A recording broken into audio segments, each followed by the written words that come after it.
Welcome to the Daily Wrap-Up, a concise show dedicated to bringing you the most relevant independent news as we see it from the last 24 hours.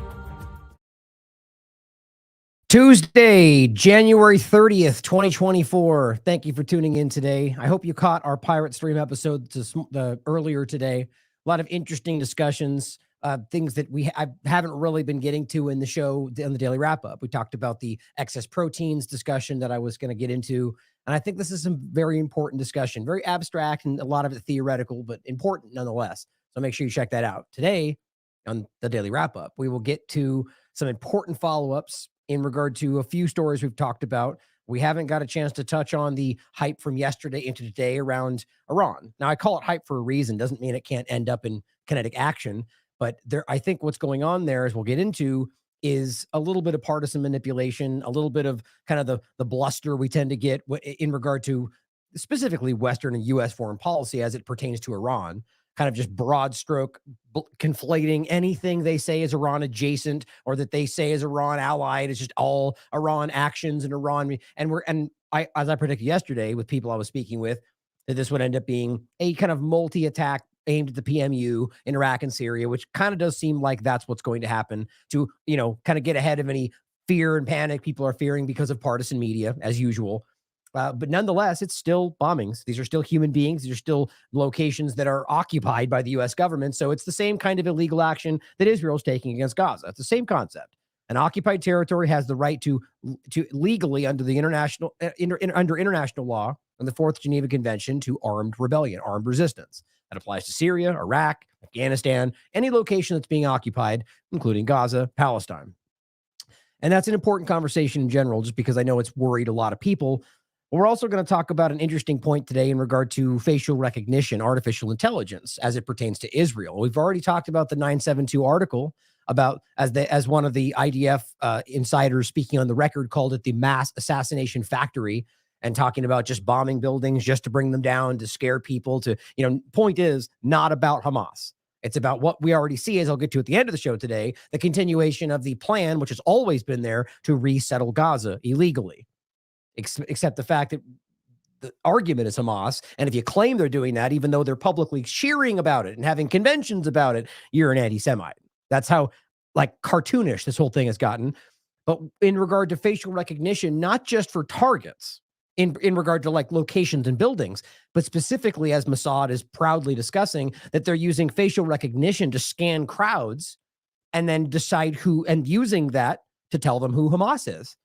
And then are we going to pretend that they're vetting that process further, like we know they aren't with the bombing of buildings?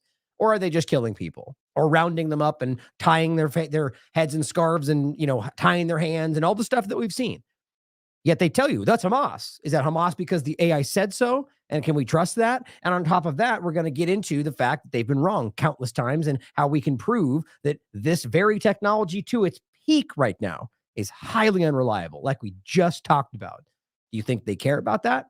Do you think they care whether or not they had this artificial intelligence recognition? I think it's pretty clear they don't. And they've made that clear, repeatedly stating this on the record. It just matters if you care to hear it and look at it and acknowledge it. But from there, we will talk about the undercover assassinations in the West Bank, which, again, this whole thing has been about Gaza. As the unawares, uninitiated, the corporate media have been framing it. It's about Hamas and Gaza and this focus, which anybody paying attention longer than October 7th forward is very aware this is Palestine and much bigger than just this one location. And they're showing you this every day. And now that it's bled into on a really public way, it's always been in the West Bank. They've been using settlers to assassinate and kill and rape and steal and destabilize and demolish long before October 7th, but now in an official capacity. Now, this is a public, very clear example of the continuation of what they claim they're doing over here in the West Bank. But now, because it's become so public, it's now the narrative is broadened out. See, there is Hamas in the West Bank. And here's why it's all part of the problem. Even though in the beginning, it was incessantly stated this is just about this location. Never was. It's obvious. And we're going to go through what happened there and why this is egregiously illegal. Even if you think this was a Hamas member that was in this bed, one of which apparently was either incapacitated in a coma. Either way, they're in a protected location, in a bed, in a hospital. And this was an assassination attempt while they dressed like women to go into the hospital and kill them in their beds. Kind of hard to wrap your mind around how that's somehow in line with international law. We'll go through that conversation. And again, how artificial intelligence, facial recognition, and that point overlaps the whole conversation today. We'll talk about the UNRWA, again, the United Nations Palestinian Refugee Agency, and some really important points into regard. I mean, I think we pretty well broke that down in the last show, but today we're going to talk about, the same points about how this is very clearly an operation. Very clearly. And it's been planned. They've stated it. They've publicly discussed how they were going to get this group removed. And one of the concepts was about lying about them, essentially, propaganda. But we'll really specifically right off of that point, I'll show you that propaganda and show you how ridiculous this is and show you the points they're making. And one key thing you've seen, as I'm sure everyone on Twitter has seen, is this image of a man in fatigues in the back of a UN truck, and all of the screamers about Zionism, pro-Zionist screamers on Twitter are reposting that over and over and saying, see, even though it's a policeman, and you can see it says police, but guess what? Just like they always do, they just shift their narrative and go, oh, but it's a Hamas policeman. Does that exist? Well, either way, the point is that they're telling you it's whatever they want you to think it is, but guess what? We can prove, as we tend to do on the show, that that's not what they said it is. In fact, that's from early January, and it's in regard to something that has nothing to do with either of the things they're discussing. It's in fact, well, we'll get to it. The point is that the information proves very clearly that this was nothing to do with what they were saying it was, despite the fact that it's a policeman either way, but it wasn't even the location. I mean, everything about this is a lie. And all they want is you to jump to conclusions because everything they have is assumptive. Everything.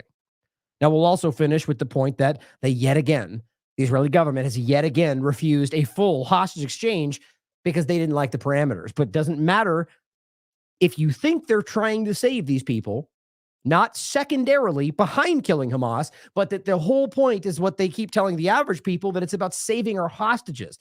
Everything they state is this emotional plea about how we have to save them, but somehow that is the only way to save them is to annihilate Hamas, which happens to be right on top of them. That doesn't make much sense. And again, the people are screaming. The families are bursting into the Knesset and saying, how dare you continue to pretend like you care about our families, and yet our government would screen you down and tell you you're racist for acknowledging what the families of the hostages are saying to their own government. It's pretty crazy. And show you that they don't care about this, and that they're in fact, specifically, Ben-Gvir and his grouping of this religious Zionist party are telling you that there is zero agreement of any ceasefire, regardless of the deal that they want to have happen with Hamas, which shows you publicly they don't care about the hostages. It's about their agenda, and they'll happily use those people's lives whenever they can to benefit that agenda, but they don't care about them. And on top of that, let's not forget the Hannibal Directive and the countless examples of them assassinating their own people in real time in broad daylight and naming it something else. And we'll go through more points around that whole thing in regard to blocking aid and Mossad proudly pointing it out and saying, yes, keep blocking that aid. And then people like Eli David online going, but there's hundreds of trucks coming through. You're all a bunch of liars.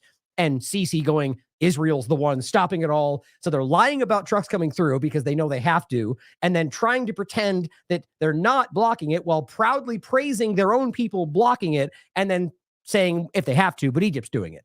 The thing that we said wasn't happening, but Egypt says, I know they're doing it and can prove it. Everything is a lie in this conversation, guys. It's absolutely it's mind-blowing. But let's start with the Iran discussion, because I know it has worried people, and, rightly so. There's a lot. This, regardless of whether being just a narrative, you can see that it definitely could spin out into something more severe, which tends to happen when you're toying with, highly armed countries. Now, this is just one of the many different accounts that I'm not familiar with, but, you saw a lot of these right-leaning accounts that came out and were just very quickly saying, and let's read directly. This was 9 hours ago.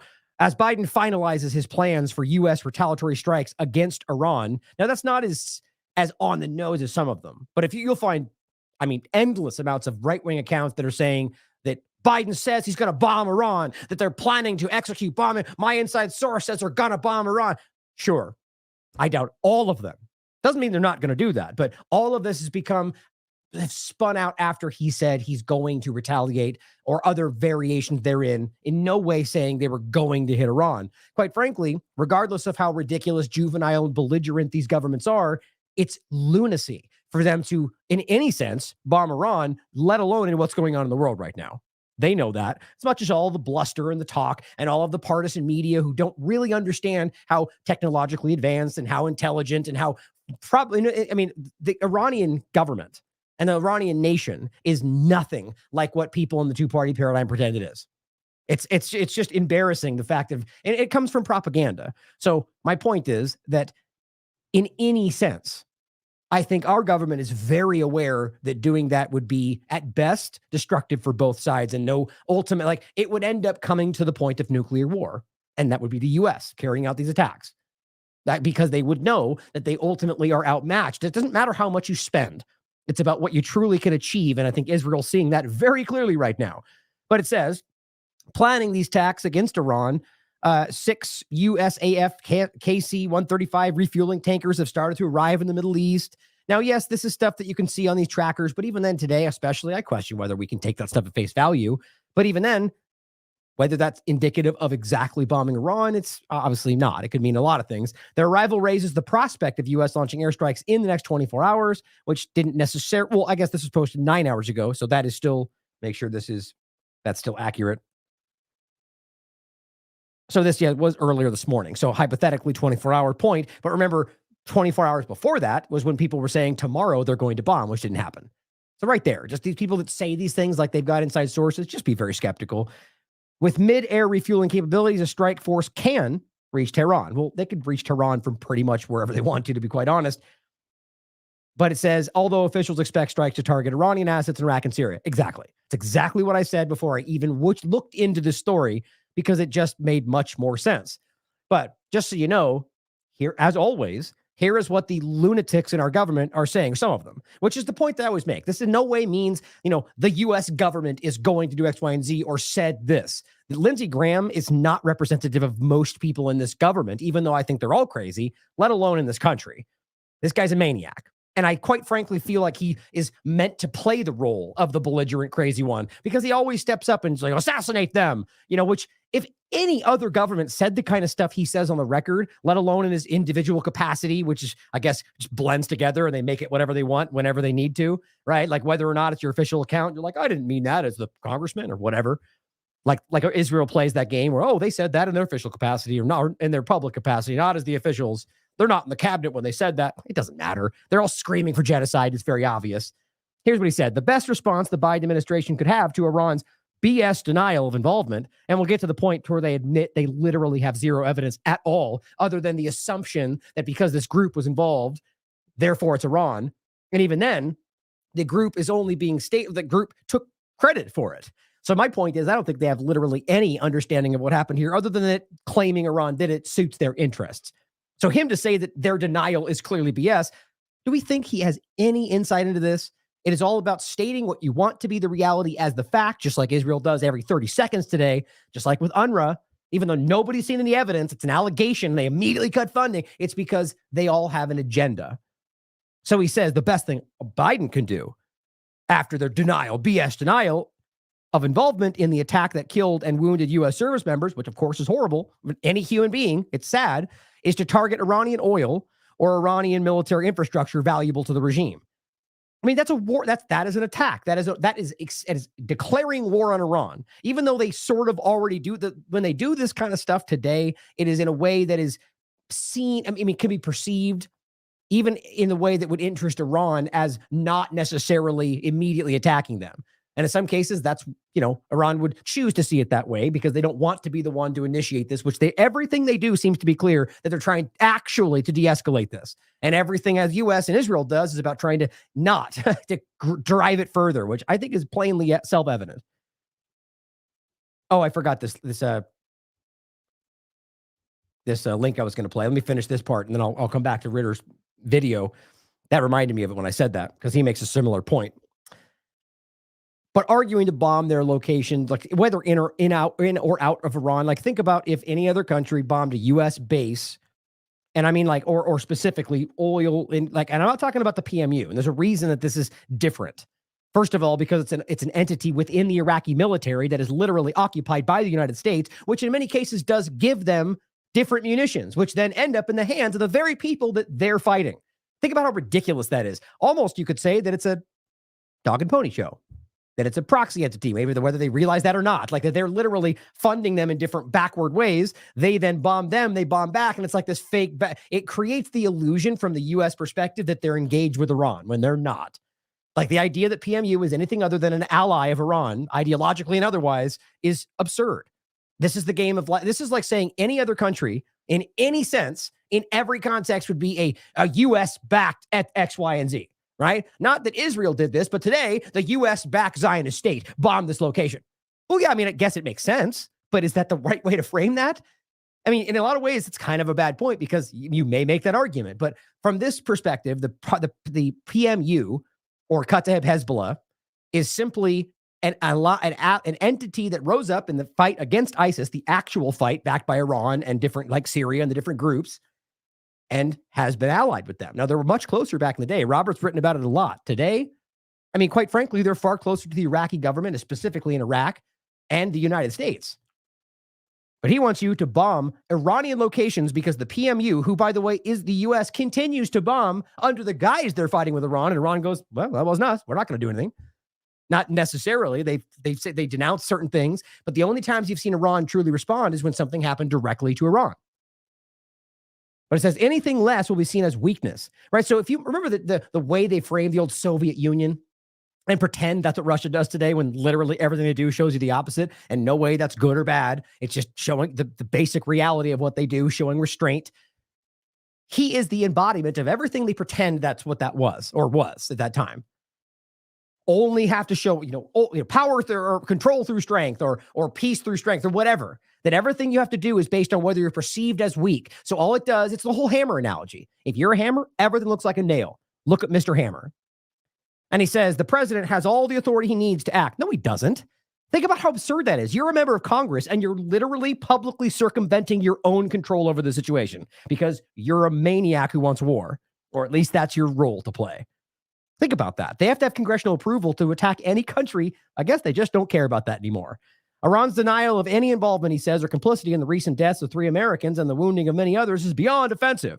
Because evidence? No, because that's what he wants. These brave Americans in Jordan, in Syria, which will prove, even Jordan tells you this, and we'll show you why, it was in the Al-Tamp face, which is basically a holding staging ground for terrorism.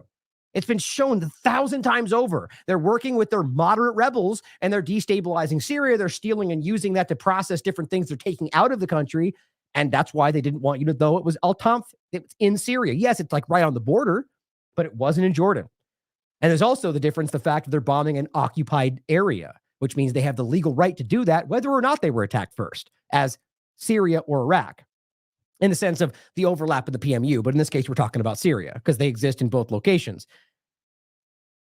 He says, these brave Americans in Jordan were part of the anti-ISIS campaign. What a joke. Literally bombing the groups that actually fought ISIS and pretending that the group that was working with funding and arming and moving them around for their own benefit was the one actually fighting them to protect our homeland from future attacks. Hardly. It's long past time, he says, this regime to pay a heavy price. He's talking about Iran in general. All the attacks against American forces in the region are by Iranian-backed proxies. You see, this is the kind of belligerent nonsense that actually drives us closer to real war, risking real American and other, wherever we are, human life. Iran-backed proxies. So that they want you to believe that this was Iran acting against the United States. It was not. Now, look, I'm not going to say, well, let's be clear. That's my opinion. Based on all the facts we have in front of us. The point, though, is it's obvious that Iran supports the resistance, and Iran might very well be sending them arms, which, by the way, would be their legal right to do so. There's no, it's ridiculous. And Ritter makes a great point on that, which I'll leave right there and let him make this point about the interesting overlap to claiming that if you're funding somebody or arming somebody, that therefore you're complicit in their actions. You know where that goes. It says, it is clear the Iranian regime wants to drive us out of the Middle East so they can implement their twisted desire to dominate Islam. God, I mean, I'm so glad today that people are laughing at these kind of, this is straight out of Zionism. This man is completely taken by these agendas. So listen to somebody who understands the situation and, has the courage to speak about it. Hit us. They killed 3 Americans. They wounded 40 others. Now, we shouldn't have been there. The tragedy here is that these soldiers, I think they're reservists from Georgia involved in engineering, they should not have been there. It's a tragedy that they died, but What the heck did we expect was going to happen? And we knew that they were attacking us. We knew that there was this potential. So now what are we doing? We're trying to come up with a deterrent to prevent future attacks by doing what? By expanding the conflict so that Iran is dragged into this. Exactly. That's their desire, right? And what's also important is what Iran last did. That was actually a deterrence, right? They did not directly target anything that could be taken out, to expand the conflict. They demonstrated their deterrence power in a way that showed that they would do more. It wasn't the attack itself did not drive anyone to feel like they had to respond, and they stopped. It's the exact opposite of what everything the Western powers are doing. They're driving this to something larger. And that, again, do not ever take that as the argument that Iran is the good guy. I do not think any of that applies. The point is that they recognize the belligerence of driving this incrementally further towards nuclear war. It's simple. And realize that Iran, as much as you want to pretend otherwise, does not have nuclear weapons. It's against their religion. And on the top of that, even the State Department acknowledged very recently, I just covered this, that they didn't. The International Atomic Energy Agency also followed up on that for like the umpteenth time, and yet they just keep saying otherwise. Why? Because there's an obvious agenda. Let's not forget the 5 countries in 7 years. Iran was always the endpoint. This is stupid beyond belief. The Iranians will not be deterred from anything. The Iranians have said we had nothing. They had nothing to do with this attack.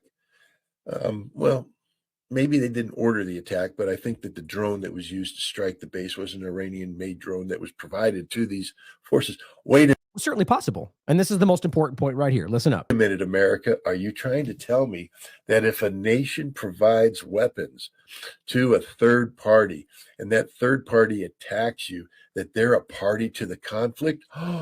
Wow. What's that say about what we're doing in Ukraine? But that's a whole Or Israel, obviously. different story altogether.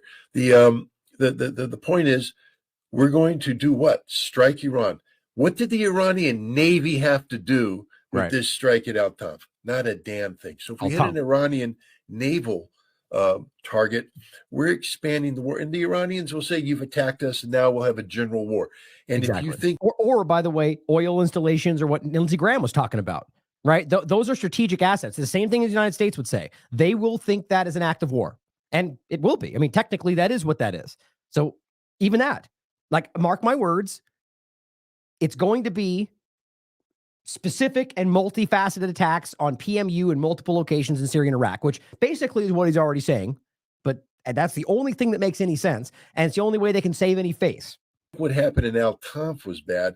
Wait till the Iranians start dragging. Remember when they hit the al-Assad base with their ballistic missiles, the precise nature of those attacks.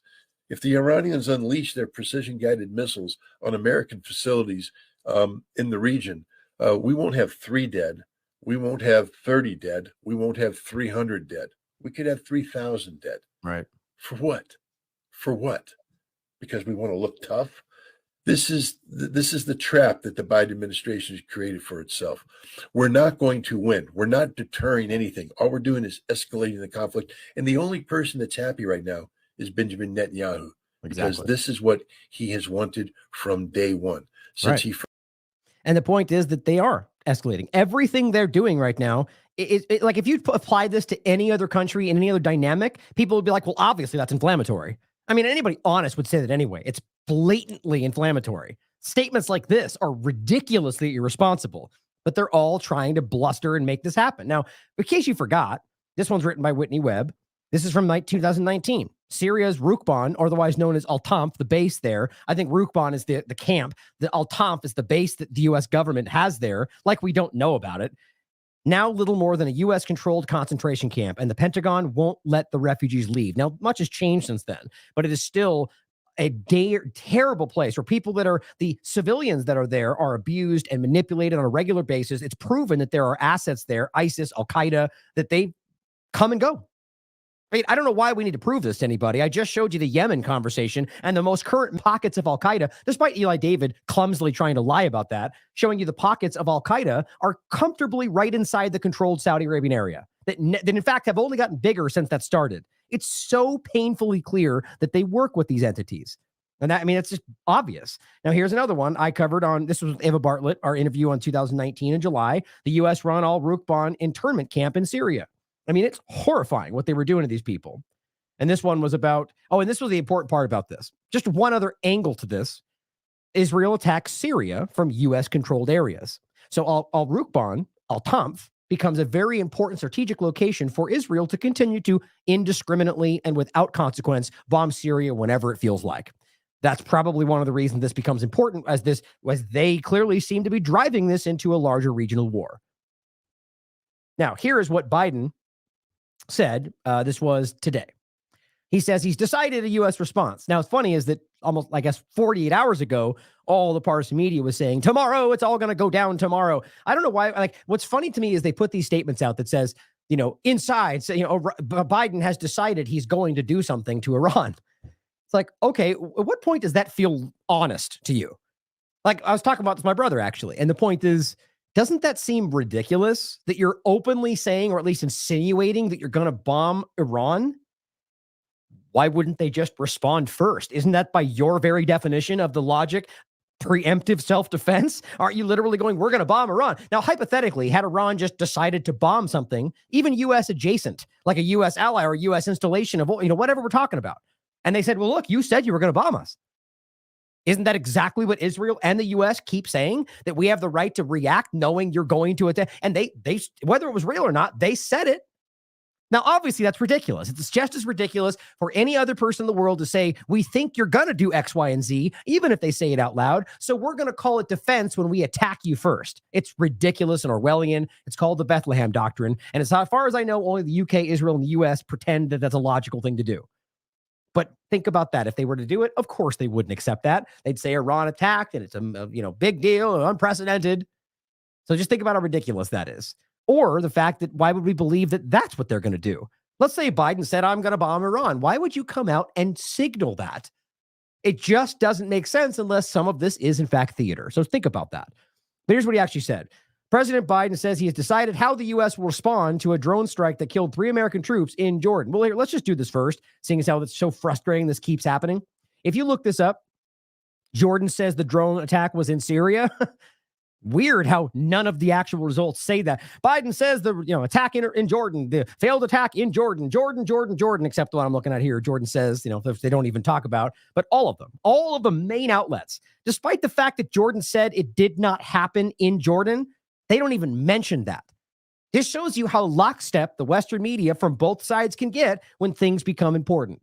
I think that's embarrassingly obvious. Now, the headline seems to have changed, even though when you search for it, it says, as you can see right here, Jordan says deadly attack on U.S. troops occurred in Syria, not Jordan, but the article still says the same, saying that Jordan on Sunday condemned the drone attack that killed U.S. troops at an outpost near the Syrian border. It says Jordan condemned the terrorist attack and says from the U.S. forces that are cooperating with Jordan in counting terrorism after President, or was it? Yeah, right here. Saying Jordan's government spokesman said the attack did not happen in Jordan. Doesn't that matter? Seeing as how this is an ally even? Doesn't it matter? Are we pretending they're lying? Are they now an Iranian proxy? It's just so embarrassing. And again, they're saying very clearly they attacked the Al-Tanf base in Syria. So why are they lying about that? Well, it's like I said. First of all, it's a base that they really don't want people paying attention to, that basically locks down a very important crossing between these borders. But it also, again, is where argue Israel uses as well, as they freely let them use American passports to act throughout Iraq. I've shown you this more than once, which is illegal in every way, everything they do. There was one other point that I'm blanking on. Anyway, the point is that they wouldn't want you to know that this was, the occupied, the obvious point. It's an occupied territory. No one denies that. They just argue somehow there's a mission reason. Mission creep is that in the dictionary you look up mission creep, it's you see a U.S. presence in Syria, where they can argue that it's about Al Qaeda or 9/11 or whatever they want it to be about, and then suddenly it just becomes, as Trump said, it's about the oil. Like very clearly that we're here for the oil, right? It doesn't matter though. So if you know it's in Syria, therefore you can prove, if you really come down to it, that the people in Syria, including the PMU, which works with their government in Syria, would have the right to attack the occupier, whether or not they're attacked first. All of that seems pretty clear why they wouldn't want you to know it was actually in Syria. But yet, nobody cares that Jordan's saying that, screaming at the top of their lungs. Biden announced, did not elaborate on his remarks, but added, I don't think we need a wider war in the Middle East. Well, that's pretty obvious. He's not going to bomb Iran. Iran-backed militia group have claimed responsibility. Now, Iran-backed, even that, the way they use it is manipulative, but that's fair and accurate. But it's like I said, it's like describing the UK as a US-backed entity as opposed to Britain, all right, or US-backed Zionist entities as opposed to Israel. It's arguably makes sense, but it's manipulative, right? It's meant to make you think that everything being done is because of what the US is saying, and in many cases you could argue that might apply that way, and maybe even this way. But you should first of all have to prove that and recognize that this group is not Iran, as much as Lindsey Graham would go right to calling it Iran proxy. But they've taken responsibility for it. You could argue they're lying, and Iran said they're not involved. So at this point, if they've got any evidence, they damn well better bring it forward, but they never do because it's just rhetoric like everything else. He was also asked if Iran should be blamed. And here's what's clear about this. This is what makes it very clear that they weren't responsible, that they know that, and it's really just about using the connection to make it seem as if they're likely involved. He says, I do hold them responsible in the sense that they're supplying the weapons to the people who did it. Well, there's Scott Ritter's point right there. Well, okay, well then, by that logic, you're responsible for everything that everybody does with your weapons, which they supply, as think tanks have proven year after year, some of the most, if not the most, dangerous locations in the world. Places that will use them for war crimes, places that will use them for illegitimate purposes and violate international law. There's all sorts of groups that catalog this stuff, and the U.S. is the top of the list. All for freedom, apparently. Saudi Arabia, things like Israel. It's ridiculous. And those are the ones we know about. It's much worse than that. So Ukraine, Israel, easy examples. So if you're funding Ukraine, they're committing war crimes, which even the corporate media has grudgingly admitted in some cases, then you're responsible. But Israel's the best example, seeing as how all of the corporate media, every human rights group, the United Nations, and literally everybody that might matter in any other circumstances told you it's genocide and they're killing people with the weapons you're giving. Or how about just this one? But just this one.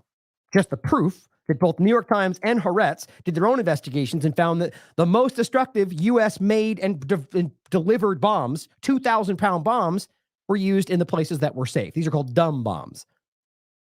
So how do you disagree with that? So by that logic, the United States is guilty of well, we know that's the case because of their own complicit actions. But based on this one point, it shows you the hypocrisy of everything they do. Iran is denied involvement, of course, and it says the White House National Security Council spokesman John Kirby said the U.S. might take a tiered approach. So they're walking back the bluster in the beginning, not just a single action, but potentially multiple actions over a period of time. Right. So you are not really doing much other than bombing the groups that had nothing to do with this. Mr. Kirby added the president will do, well, I mean, I shouldn't say that. Whether or not the PMU was responsible is up for you to decide. They did take credit for it, but more so doing that, acting like they're attacking Iran when they're not. The president will do what he has to do to protect our troops and our facilities and to look after our national security. None of that has to do with any of that. The only reason that there's any conflict right in this location is because of your presence and your illegitimate bombings. That's it. They're publicly saying they're responding because you have attacked the PMU countless times without any provocation, which, by the way, is part of the Iraqi military, which is the place they're occupying. And in fact, again, supplying some weapons to. The president has a number of options, including retaliatory strikes on Iran allied bases and commanders, which to them means anything. That could mean the Houthis or the Ansarullah movement. It could mean Hamas. It could mean Hezbollah. It won't mean any of those things. Maybe maybe in Yemen, because they've already done that.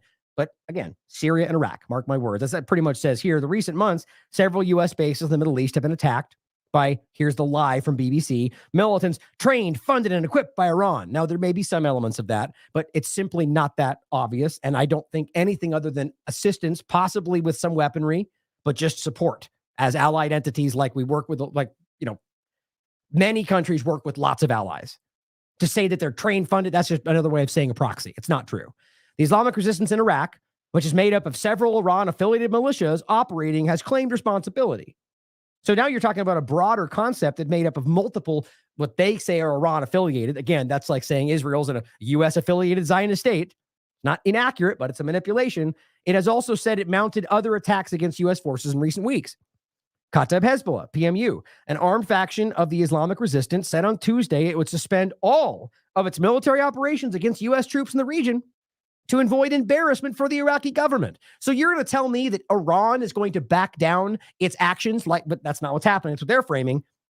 So it wouldn't embarrass Iraqi government. You know, that sounds like to me part of the Iraqi military falling in line, because that's what it is. Now here's the location, by the way. So it just shows you all these areas they're claiming were the attacks on Iraq, U.S. and U.S. bases in Iraq and Syria. The only one in Jordan is this one right here, which isn't in Jordan. It's the Al-Tanf base, which is in Syria, near the border, in Syria. All the rest are in Syria and Iraq, which means it's a legal act of armed rebellion per the Geneva Conventions for an occupied territory. It's very simple. You don't just get to pick and choose what you follow. Now, I just want to show you this. Now, yeah, this from 2019. And things have shifted and changed, but the overall point is you can prove since the occupation, the U.S. government has in some cases provided weaponry to the Iraqi government.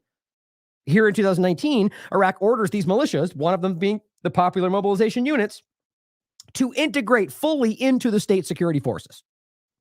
Pretty simple. Doesn't mean you couldn't argue that Iran still influences or controls them, but you have to understand evidence does matter. And all of the evidence we have shows you that they're simply part of the Iraqi military, which again means that the U.S. government is literally fighting a group that in many ways has weaponry they provided to them. Doesn't surprise me, though. That's pretty much what the wag the dog reality around the world. Khaleesi shared this important point. The Pentagon essentially admitting that they have no evidence that Iran is behind these attacks. So ask yourself why they're even insinuating they'd bomb Iran, or why all of the people like Lindsey Graham are blatantly saying that. You already know why. It's about agenda and propaganda. Just to follow up, you said Iran was behind the attack. So what does that mean? Have you seen evidence of? Oh, and it's cut off the earlier part. Just remember, just like we see with Matt Miller, and then they kind of wishy-washy, kind of bend themselves in a knot to try to make it sound like they didn't say. But she said they were responsible. Just like Matt Miller said, well, they didn't release these hostages because they probably were raped. And even the IDF came out and said, whoa, that probably just because it made them look good. But they said, whoa, you're being irresponsible. We don't know that. But even Matt Miller just floats that for no reason? No. They're being driven by these Zionist entities or by their own government who are supporting the Zionist entities. So she says Iran's behind it. And here's how she walks it back. Financing or directing anything specific to this attack, not just generally, but specifically. So maybe I need to clarify further from what Lita mentioned. We know that Iran funds these groups, like Kataib Hezbollah. We know that these IRGC-backed militias are the ones responsible for attacks on our troops in Iraq and Syria. Beyond that, we're doing an intelligence assessments. We don't have. I can't give you today that. Just so it's clear, the IRGC, that's the Iranian military, essentially. So to simply argue that these are part of that, that's not necessary. Like, I can't say whether or not they have people there. And by the way, if they did, there's no crime being committed there. They are allies. But they are responsible for proving these allegations, or whether they're simply just eluding and alleging that these people are part of the IRGC and that therefore makes it Iran. And even then, let's be clear, there's certainly possible that these entities could be moving around as they see fit anyway. Now, I'm just making it as objective as possible. The point is, the only evidence we have, as she's admitting, is simply that they're connected. Therefore, when they act, it's Iran. That's not evidence. That's an assumption. This attack, linking it to Iran. We just know that Iran funds these groups like Kataib Hezbollah and other groups that have attacked our forces, but I don't have more to share on that. You're saying, right? As a general matter, yes. Right. Broad assumption. Now, even then, that's not even entirely accurate. That they fund them implies that it's a constant flow of money. It's not. They're allies. Like many entities are allies, and there is potentially I'm not going to try to say that maybe there is some background funding that's constantly there. They don't prove that, and I can't find any constant evidence of that constantly happening. They worked a lot closer when they were engaged with the fight against ISIS for the most part, and ultimately today they're again part of the Iraqi military. So the idea that they would be funding them needs to be proven in any sense, that it's a constant concept. And that's not happening. So what we're left with is the facts on the table, which show you that they simply are working as allies and support each other. But what they want you to think is because of this flimsy overlap and the possibility that we're going so far as to threaten attacks on this country, That's just belligerence. And then lastly, this was yesterday. Justice Department indicts an Iranian drug lord in alleged plot to assassinate U.S. residents. As always, because, an Iranian, therefore it must be the government, or Chinese must be the Chinese government, or Russian must be the Russian government, which is possible. But as I think Orwell said, this just seems like it's just, rising the level. Oh no, Hamas or Iranian people, they might be coming to assassinate you through the border. Like it's ridiculous. Not that it's not possible, but if you read this, first of all, on Monday, it says they indicted an Iranian-backed drug lord. An Iranian-backed drug lord. Okay, that's a little bit different than the title. But then it says, along with 2 Canadian nationals. Okay, so my point is the same. Why wouldn't you call those U.S.-backed nationals? Right? Isn't that the same thing? No, because calling them U.S.-backed nationals makes it sound like something different than what they are. Canadian nationals. So what are these people? Are they Iranian? My point is you can read through this whole thing, and they are Iranian. My point is simply to argue that why you're trying to frame this as some kind of a state-level action when there's really no evidence whatsoever for that. This is about trying to raise this fever pitch that they're all coming to get you, which, frankly, their own actions and history around this show you it's exactly the opposite. Now, let's talk about these same kinds of entities and the lies. The very same people that are pointing at Iran and screaming that they're all coming to get you, they're building nuclear weapons, they're lying about it over for the last 20 plus years and been proven wrong over and over and over. Here's Mossad admitting to you. Now, this point, carry this with you for the rest of the show, because this is important for the other 3 essential segments we're going to get into. This is the Mossad, one of the official accounts for Mossad, saying facial recognition system scans the mob that flees the battle zones. Here, I'll play this for you. And you can hear what they're basically telling them. I think it's something along the lines of, getting their attention. Look here, we can scan your faces. It's Orwellian as hell.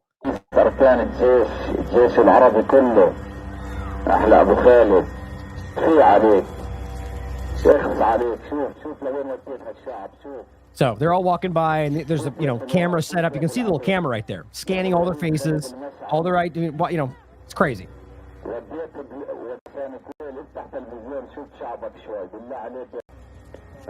So the point is they're saying they use this facial recognition system to scan the mob that flees the battle zones. Right. So your bombings in locations that were told they would be safe, and they're fleeing from one to the next. My point is, it says you have to go 4 by 4. The system cross-references facial data with the artificial intelligence, and thus far hundreds of terrorists have been caught.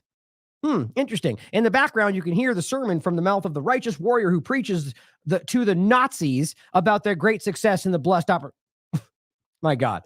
Even from the level of their intelligence, they're petty, childish entities, it seems. But the ultimate point is artificial intelligence, facial recognition. Now, again, do you think that they are then secondarily making sure, or are they just listening to what this broadly tells them is Hamas? Seeing as how they don't seem to care that much when they just scoop up literally anybody. And on top of that, I think it's provable that it's not even about Hamas, but specifically all Palestinians, and whether it might be at all about Hamas and only Palestinians, we should be asking, because they're killing their own people on a regular basis. But do you remember this? And this is the one we talked about before, the mass assassination factory using the, God, I forgot it again. It's HAB, Sara. Habsora. Jeez, I don't know why I can't remember that.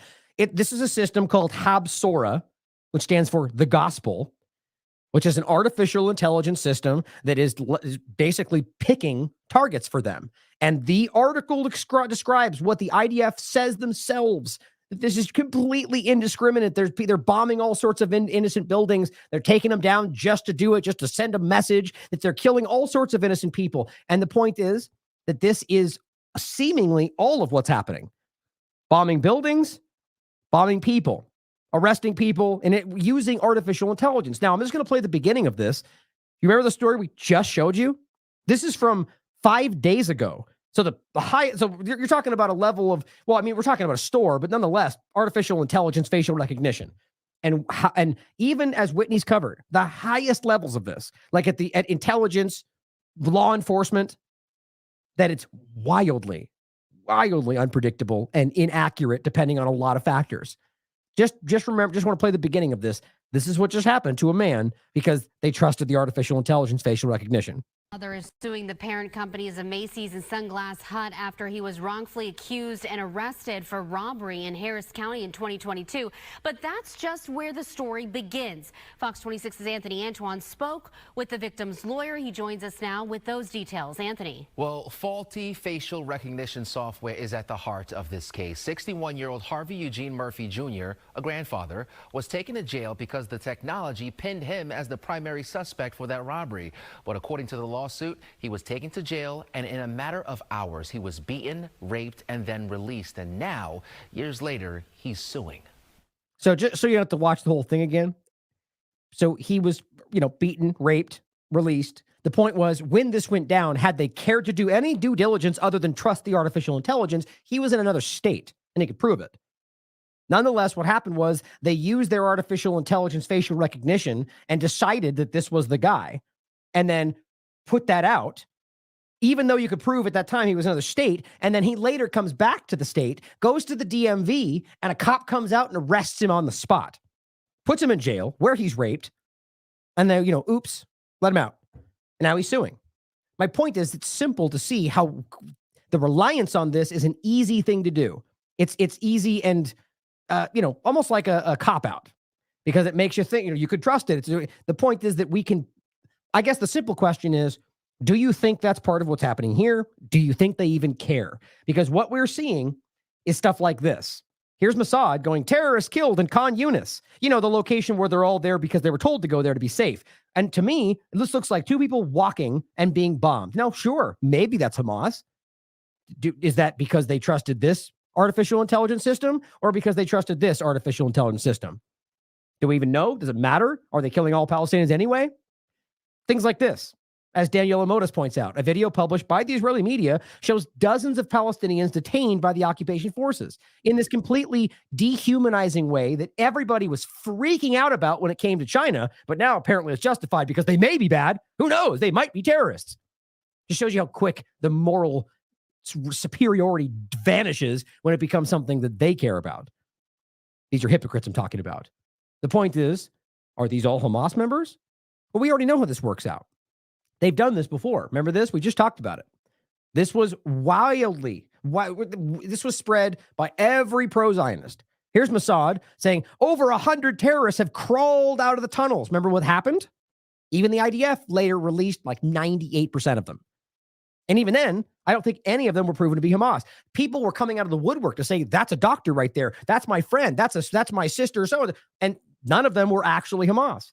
Even then, do you think they would have, if they arrested 100 Hamas members, wouldn't they be parading that in front of everybody? Wouldn't they be proving that to everybody? It didn't happen. But Mossad, nonetheless, took advantage of it to say, look, we got them all. They all came out of a tunnel, which was proven to not even be what happened. So it's just about narrative all the time. And this person says this picture is from northern Gaza, not Khan Yunis, and these are civilians who were kidnapped from an UNRWA shelter. Because we'll get to that segment in a minute, because this is a targeted attack on this specific lifeline for Palestinians. But again, the point was it was later proven, even by their own people, to have not been that at all. But here's Mossad, or excuse me, I take that back. Here is Eli David, same thing, sort of kidding. Hundreds of Hamas terrorists surrendered today in Khan Yunis. Oh, is that what happened? It's not. And you can easily prove that these people were rounded up, even according to IDF members. But for whatever reason, it's not for whatever reason. These people, all they know is this is about damage control. So what do? You just put out a picture and blatantly lie about it. And, you may gain a few more people that think you're on the right side. People that may not care to check facts because they like Twitter files, right? Here's the facts. In a general sense, what we learned is that you can't put any reliance on Israeli accounts of events. They routinely misrepresent civilians as militants to justify attacking them. A father of a volunteer killed by the IDF. There was a young photojournalist and was covering the ISM, which is a protest movement. And he was rescuing some children, or trying to help rescue children from sniper fire from an Israeli watchtower. And he was shot by one of their soldiers. And that led to quite a long investigation to find out what was happening. And I think one of the lessons that we learned from that was that you can't place any reliance on Israeli accounts of events. And I think that's why I feel it's particularly relevant today when we're hearing the Israelis explain their actions in Gaza.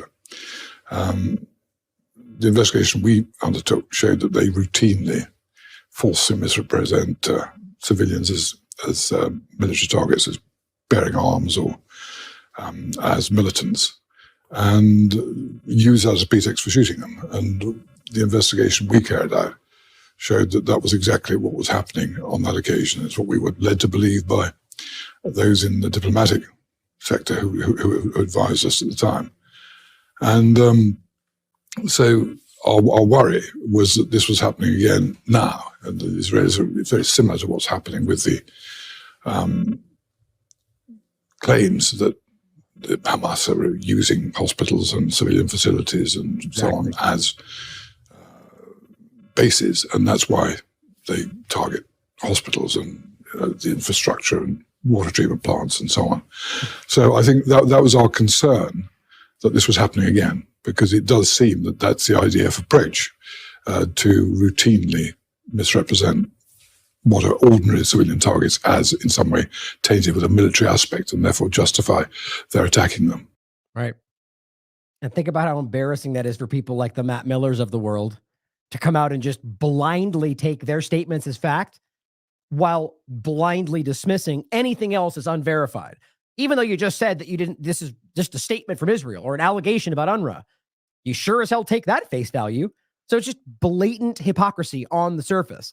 Now, remember what he's saying right here. You can prove that these people, as even their own posts show you, that they captured, rounded up, and yet he frames it as they surrendered today because he's a liar and they have nothing but lies, and they have to because they're desperate.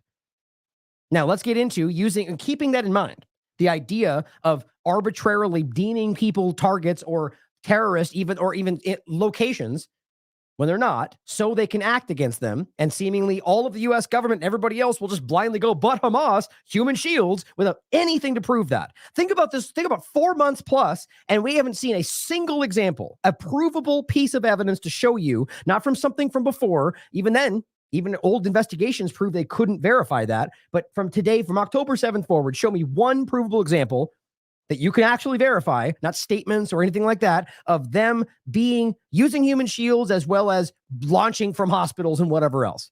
It wouldn't surprise me if it happened. My point is we don't have any evidence, and they've let this go 4 months off of allegations from a proven liar or liars, depending on who we're talking about, Netanyahu or the government.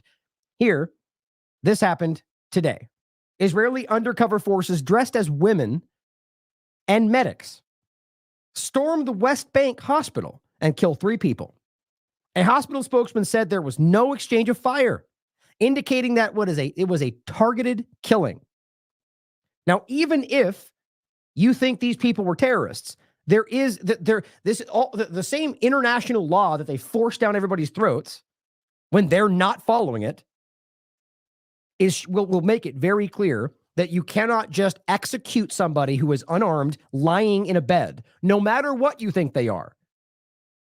But, you could apply this to things the U.S. has done all around the world. They don't care about the law. They only care about using it to make you think they care about it and to control actions. They murdered these people, and they went in dressed like women. Here's just a video showing one of them who is, being put to rest. Farewell to Mohammed Walid Jalamna, who was assassinated by the occupation forces with his companions inside the Ibn Sina hospital in Jenin. Now here, this is We Are All Palestine says martyred in the hospital, continued aftermath. And here's what the typical Zionist supporter would say. Great news. 3 less rapists. Right, because anybody Palestinian is therefore Hamas, and therefore all rapists, because you buy the lies that have been repeatedly shown to be false. Or don't care. Either way. Here's medical aid for Palestinians who broke this down. This morning, Israeli forces raided the Ibn Sina hospital in Jenin, disguised as civilians and medical personnel, killing 3 Palestinians. Now, ask yourself, first of all, do you think they even needed to pretend they were somebody else? As you're saying, there was no exchange fire. There was nobody guarding anything. This was a hospital. They broke in and shot people lying in their beds. That's what happened. According to Dr. Tafik Shabaki, the head of the surgery unit at the hospital, Israeli forces beat some of the doctors and the nurses at the hospital. Does that sound like it's only about the Hamas members? No, it is clearly about all of Palestine. Quote, "It is a scene we have gotten used to, where Israeli soldiers disguised as civilians invade the hospital to detain the injured people. This time was different." So realize this is not post-October 7th unique. They've been doing this a long time. They were disguised as doctors and medical personnel, which I think there's a right there. I have to speak to an international lawyer of international law or an expert. I feel like that in of itself is some kind of a violation. But it says their group is deeply concerned about the increasing trend in attacks on healthcare in the occupied West Bank. That's the major part about this. This is not Gaza. This is in the West Bank. It says with at least 358 attacks recorded since October 7th. And nobody's really talking about how much is going on in the West Bank, not like we're talking about in Gaza. Even Jordan said early on, if you try to displace these people, that's war for them. It says hospitals and healthcare workers must be protected in accordance with international humanitarian law. All right, beating up these doctors and nurses, is that legal as well under some abstract argument that there's bad guys there? No, it's actually not. Now it says we call on the international community to take urgent action to end attacks on healthcare, but most of them don't care. Most of them are blindly supporting anything Israel says, removing funding from UNRWA while trying to walk some middle ground line to not lose as much face because everyone sees the genocide taking place. But it says including by ensuring that violations of international law are met with meaningful accountability. Let's not forget, by the way, they literally just were given provisional orders to stop most of what's happening here and plausibly being accused of genocide based on the fact that it has merit per the ICJ. And what they do, they ramped up their efforts. They increased their attacks and have killed an unprecedented amount of people. Something like 175 in just, I guarantee it's more than that from yesterday. That was in the middle of the day that report came out. Multiple locations, mass incursions, hundreds of people killed. We already know it's about 117 on average. Children die every day. Pregnant women giving birth in the streets with nothing. Children getting amputated with no anesthetic. All these things have been proven. And this is acceptable because Hamas? He says, as well as increased attacks on healthcare in the West Bank, Israeli forces are regularly attacking healthcare in Gaza, including its hospitals. Your governments are complicit in this. There's Mossad, the operation that eliminated 3 terrorists. Now, look, based on what we just heard them saying, these are all terrorists. And it turned out that most of them weren't. I mean, frankly, it looks like all of them were not. But my point in saying the most of them weren't is that even the IDF came out and said we released like 90+% of these people. So they lied. Mossad, just like this, came out and told a blatant lie, which I think we know they were lying about, or rather that they knew they were lying about. So why would we take this at face value? They'll say this no matter what. They're an intelligence apparatus. They lie. It's what they do. Ask, we lie, we cheat, we steal Pompeo.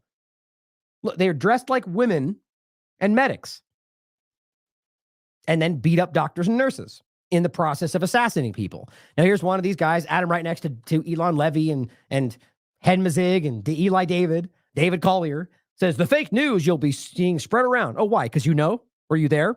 Right? He's an award-winning investigative journalist, but that doesn't mean he understands this more than being his sources say or listens what Israel reports. My point is he doesn't know any more than any of the rest of us. All we know are the general understandings of what's going on, the statements from people on the ground. He chooses to blindly take what Israel says at face value. I choose to listen to both sides and use the facts to discern the reality. He says Israel executed 3 hospital patients in Jenin. But see, my point is even that statement, whether you think they're Hamas or not, proves that they committed a crime. Oh, and he says, and what really happened, Israel took out 3 verified Hamas Islamic Jihad terrorists. Whoa. I thought we were only in a war with Hamas. But I guess it doesn't matter, right? Mission creep or broadening. It'll just be Palestinians because all of them are bad guys. I mean, it's already what they're saying, who were actively planning more attacks. I said, please provide the verification. I'll wait. And you can look at the people that respond. It's the typical trolls that I have on mute that I don't even look at. Still waiting. Because he didn't respond with anything that means anything, or didn't respond at all, in fact. My point is that you can easily show, despite articles that state we have evidence, which is what these morons responded with, there is nothing. It is Israel says, just like Ukraine says. It's the same game. And he knows, and he's willing to shout you down for that because you know they were planning. Why? Because they said so? It's certainly possible. But guess what? Planning an attack would be legally protected under international law, but you guys don't care about the law, do you? Now, in that attack, should they kill civilians or do anything else that goes outside that, well, that would be a crime. But simply saying planning an attack as an occupied entity means you don't care about the law, since that would be legally protected as an armed rebellion or resistance under the Fourth Geneva Convention. But I'm sure David knows that, but just doesn't care. Here's Elon Levy. Israel eliminated 3 terrorists trying to hide in a hospital. Oh, first of all, let's read this guy's point. Economics professor Yanis Varoufakis says, want to talk about terrorism? Fine. Here's the latest example incident. Israeli undercover soldiers, agents entered Jenin Hospital this morning and shot dead 3 injured Palestinians in their hospital beds while being treated. Rule of law, Western style. Here's how he responds to this. And this is, I mean, you think they would find a better response by now. He goes, I bet when this man's ancestors accused the Jews of the original medieval blood libels, they also felt similarly smug and morally superior, but at least their excuse was that they were illiterate. Breaking it down, you hate Jews and you're a racist. Yeah, same old thing. That's all you got, bud, because you're ridiculous. Think about that. You come out and say you murder people in their hospital beds. Now, you could say, well, they were Hamas, but his response is, you're a racist. Your ancestors were racist, and this now claiming that they did what they did is apparently equivalent to blood libel. It just means that anything that's uncomfortable for you is you're racist, you hate Jews, and you're an anti-Semite. That's it. That is literally all they have. The absolute state of Israeli Hasbara, this person posts. Hananya Naftali says a war crime is to hide in a hospital among civilians. This is the guy you killed wasn't hiding. He was in a coma. I mean, it's just painful the way that they're pretending this is something it's not. Now, out of the gate, as I understand it, they were trying to deny it early on, which they've done with every other thing. Like, in fact, remember this guy came out and admitted they bombed the Al-Ali hospital and then was like, it's like, whoops, wait a minute, and Shane deleted it and posted something else. Said, Hamas was in there. Oops, too early for that narrative. These people are constantly getting caught lying. So the point here, as Freddie Pontone points out, that the Israel genocide forces denied the troops entered Khan Yunis, Amla Hospital. However, this is early, report on the ground in Gaza tells a complete story, different story. So here's what the people were reporting on the ground, which, shows you, take it for what you will. I think this is what happened. Azim joins us now live from Rafah. And what more can you tell us about reports that Israeli soldiers have stormed the Al Amal hospital in Khan Yunis?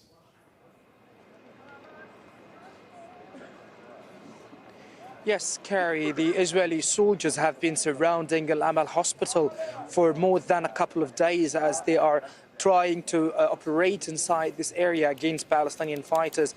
And they have previously had called the majority of residents to flee from Khan Yunis, to seek safety in Rafah. But the Al Amal hospital is one of the last 2 remaining hospitals that are still operating in Khan Yunis, alongside with Al Nasser hospital, which had been also under wide military attack. But today there is a very new dramatic change had been taking place, is the storming of the hospital, similarly to what had been happened and experienced before to the majority of hospitals in the north and in Gaza City. And today the Israeli military tanks had stormed the vicinity and the yard of the hospital, destroying the gates and the front walls of the medical complex, as the Israeli soldiers, as they get inside the hospital, has been throwing completely smoky grenades, alongside also with setting fire for the majority of makeshift tents that have been set inside the hospital for the evacuees, alongside with terrifying medical workers who had been working tirelessly since the beginning of this round of fighting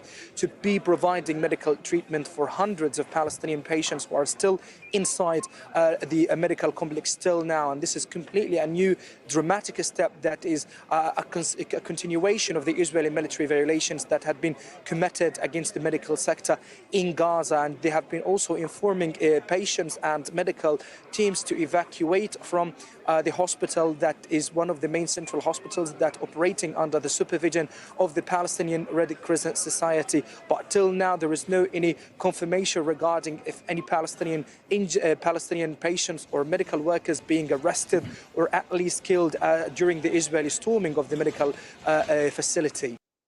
Now, As I understand it, they later, to a degree, admitted there's something that went down, but tried to deny this to begin with. Now, think about this compared to the other story, right? So this is the Al-Amal Hospital, and he mentions multiple locations. We've already discussed and seen, I mean, how many? Al-Shifa, Ali. I mean, they've targeted, 20 plus hospitals and destroyed most of them.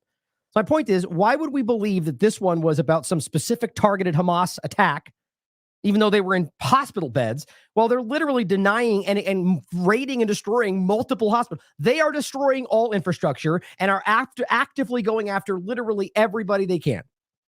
I mean, it's just plain. Now, it's obvious that this is not specifically about some targeted intelligence-based act. This is terrorism. I mean, it's blatant as far as I can tell.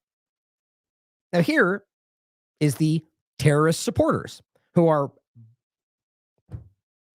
brazenly happy to stand there and pretend like, well, we just don't know forever. We just don't know for sure. Here's evidence. Well, there may be something we don't see, right? But Israel says, and well, that's absolute because Israel says. These people are ridiculous. This is what he has to say about what just happened. And I mean, it's getting increasingly hard to watch these as Matt Lee and the rest of them are just like almost incredulous. Like, how in the world do you actually and even Matt Miller, the State Department representative, seems like he's reading directly from the paper more than I'm used to seeing him. Like, I think they're on massive damage control at this point. They know we see right through them. They know it. Okay, and then my second thing, which is related but not UNRWA, which has to do with this operation that the Israelis launched in Jenin, a hospital today. What do you have any comment on that? Is this something that you think is problematic, or is it something that you look at with envy? Like this is some kind of great Mission Impossible mission that we wish that we could also do? So I'd say that we strongly urge caution whenever operations have the potential to impact civilians and civilian installations. That, of course, includes hospitals. We do recognize the very real security challenges Israel faces and its legitimate right to defend its people and its territory from terrorism. Israel, of course, has the right to carry out operations to bring terrorists to justice, but those operations need to be conducted in full compliance with international humanitarian law. Well, do those operations include going into hospitals and murdering people in their beds, regardless of whether they're they are suspected or even known terrorists? So, is that okay with you guys? So there was a lot in the premise of that question. Obviously, we did know that they went into. Well, you don't think that they went in and killed complete people who were completely innocent? So let me say that if you did think that, then you would be condemning it, right? We certainly would. That's important. And I love the way they maneuver around their sidestepping. It's very smart. Because what you basically just forced him to admit is that you don't think they're innocent. Right? Because he doesn't want to really get into it. So what he's saying is, if you did think that, well, you'd condemn it. Well, we would. So, but they wouldn't, by the way. That's obvious because that's just what he thinks he has to say. So what it ultimately means is they're already believing what Israel said without any due diligence whatsoever.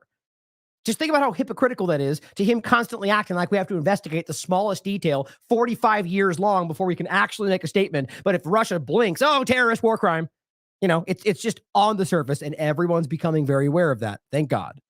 I would say that Israel has said that these were Hamas operatives. That's it. Oh, so they said. Well, good. I'm glad you blindly trust that. They have said that one of them was carrying a gun at the time of the operation. Everybody else is otherwise. Literally everybody. The doctors, the nurses, everybody involved. There was no engagement. And at that point, there was also no weapon. They came in armed and killed people in their beds. That's what happened. According to all the people that were there. Of course, you could always pretend they're all Hamas, which is the easy thing that happens online.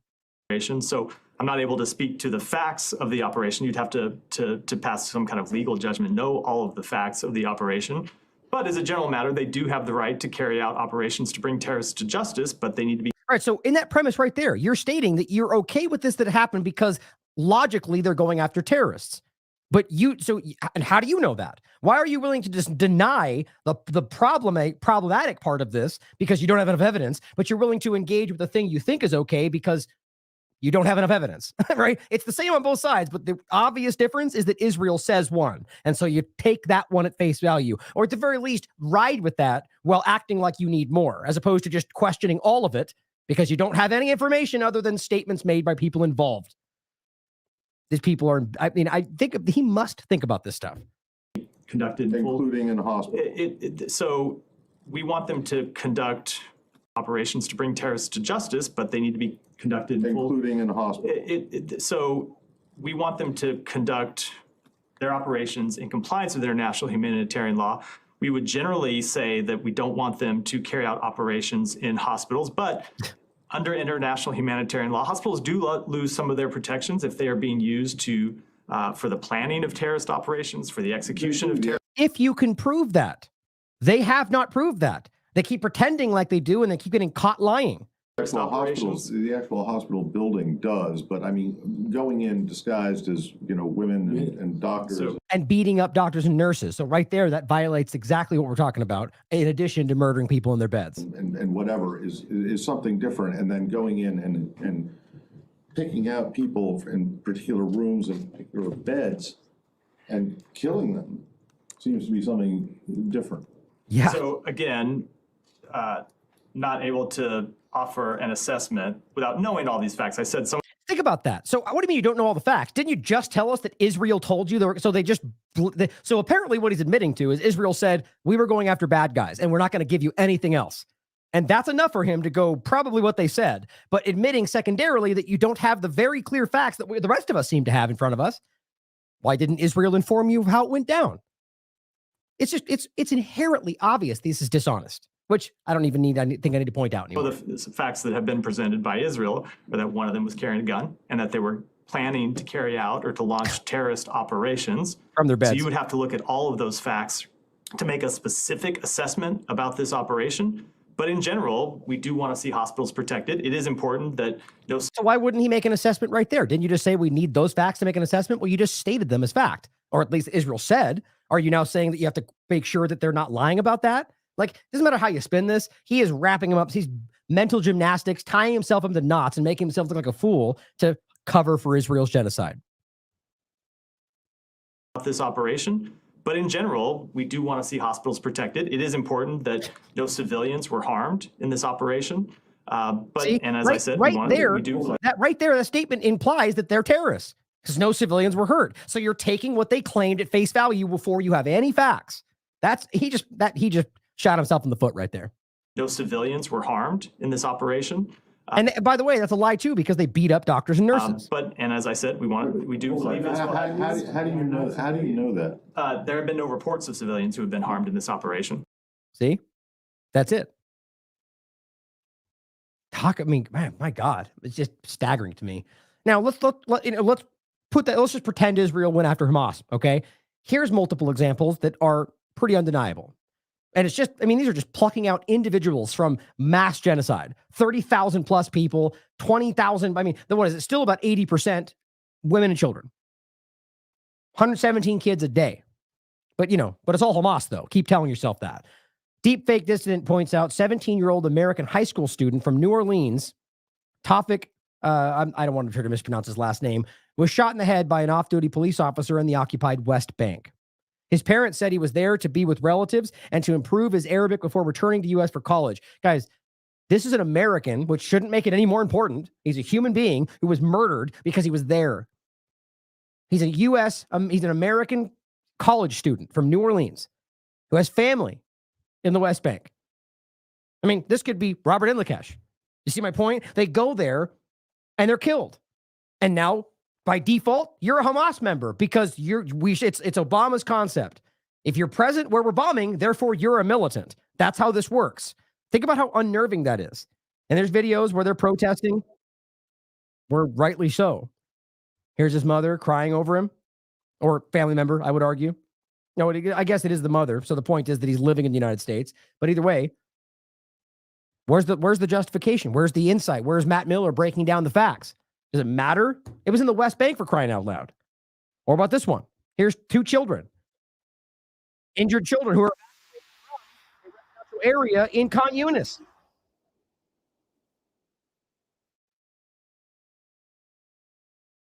I guess they're Hamas in training, apparently, right? How about these ones? This is terrifyingly sad.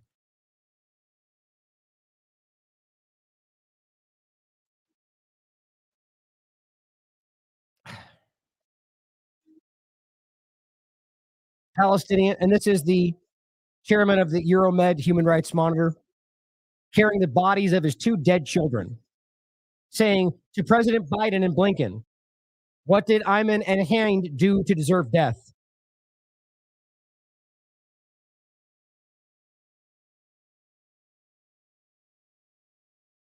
God, gosh darn it. This is the kind of stuff that haunts me.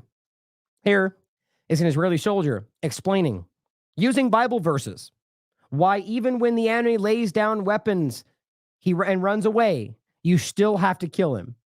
An act that is considered contemptible and a war crime in most societies of the world.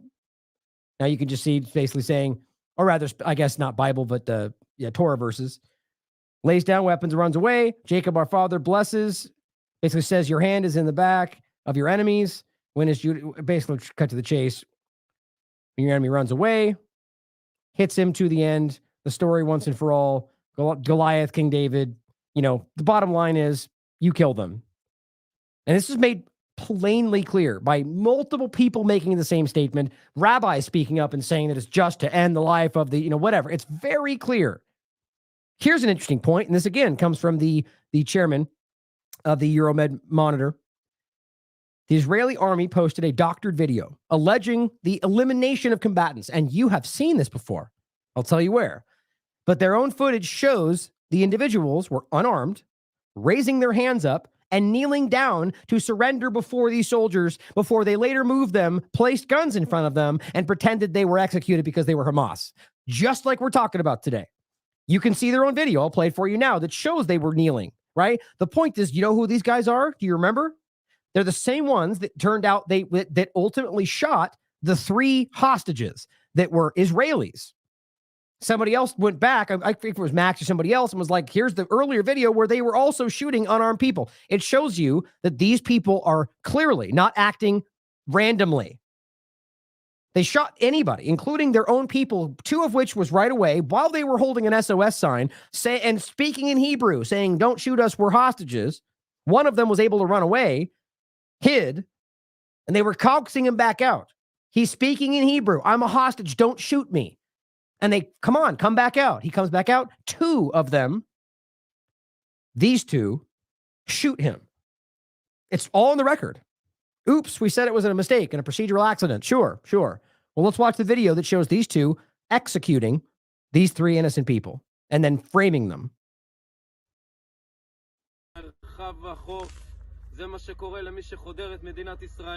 And this is how their propaganda works. Kneeling down, hands in the air. Look at that. Shooting them both. Back of the head.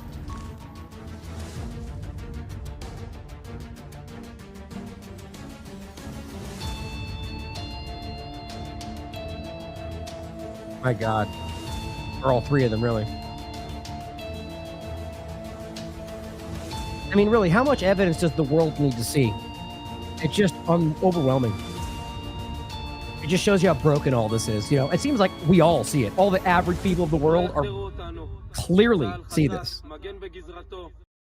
The problem is that the supposed leaders of the rules-based international order are the problem. They very clearly are. I mean, even if you want to pretend or think that whoever they're going against is even worse, so they have to be, it's sort of like the left-right paradigm election conversation where they're like both going, we have to cheat first because they're going to cheat. It's like, well, then you're both ridiculous. You're both part of the problem, obviously. So in this case, it's these so-called leaders who are acting like this is acceptable because, well, we're fighting the other bad guy, whatever it is. But I don't even think that's really what's going on. This is just, these are despicable, inhuman people. And here, again, was the chairman of Euromed Monitor simply saying the obvious, right? Which I agree with. Israel targets any place that has returned to providing services to civilians in the northern Gaza Strip. So the place where they started, right? They continue to destroy anything. UN locations, hospitals, anything that actually helps civilians under the guise of fighting Hamas. Water stations, hospitals, medical centers, municipal services, food centers, vending carts for passing by people. Think about that. The occupation does not want life for Gazans and the Arab and Western world is watching. There is no moment in history more decadent than these days. It's unbelievable to me that this is continuing. And it's just proven by the fact that they're now praising and dancing and singing and having conventions about how they're going to occupy this territory, which is why they're flattening it all. But then when asked, and Biden speaks about, well, they're pinpoint targeting Hamas bad guys, right? Well, let's talk about another lie that we've continued to see. Then again, exactly like he's saying, going after one of the last saving grace aspects to Palestinians who are starving. Right now, just so you understand it, there are children starving to death every day we're talking. Starving to death. Just like what's happening in Yemen, by the way, and to some degree still is. That's in addition to the ones they're killing, the ones they're bombing, the ones that they are hurting with, creating disease, the ones that they're, in every possible way, dying of thirst. That's just, that's if they avoid their targeted assassinations. Here's the spokesman for October 7th Forever. UNRWA is a Hamas front. This is where it's gotten to. We already showed you this. Literally covering up for Hamas. That's what he's saying. Now, we showed you this already. And this is easily provable. This is written in the Times of Israel. The fact that that's where this article comes from, and I showed it to you yesterday, that they're telling you on the record that what they got this from were interrogations, which involved torture, per the United Nations, per pretty much everybody, including Israeli media, including Haaretz, including I-24 News. These are just the pictures of it, but we've gone over these. I went over them explicitly in the last show. Israeli police use dubious ways of getting confessions, right? Tortured into confession. Palestinians recount hellish interrogations. Israeli interrogations could lead to false confessions, says Israeli court. The Shin Bet breaks you. You'd be insane not to give a false confession. Israeli court says Shin Bet pressured a man to give false testimony.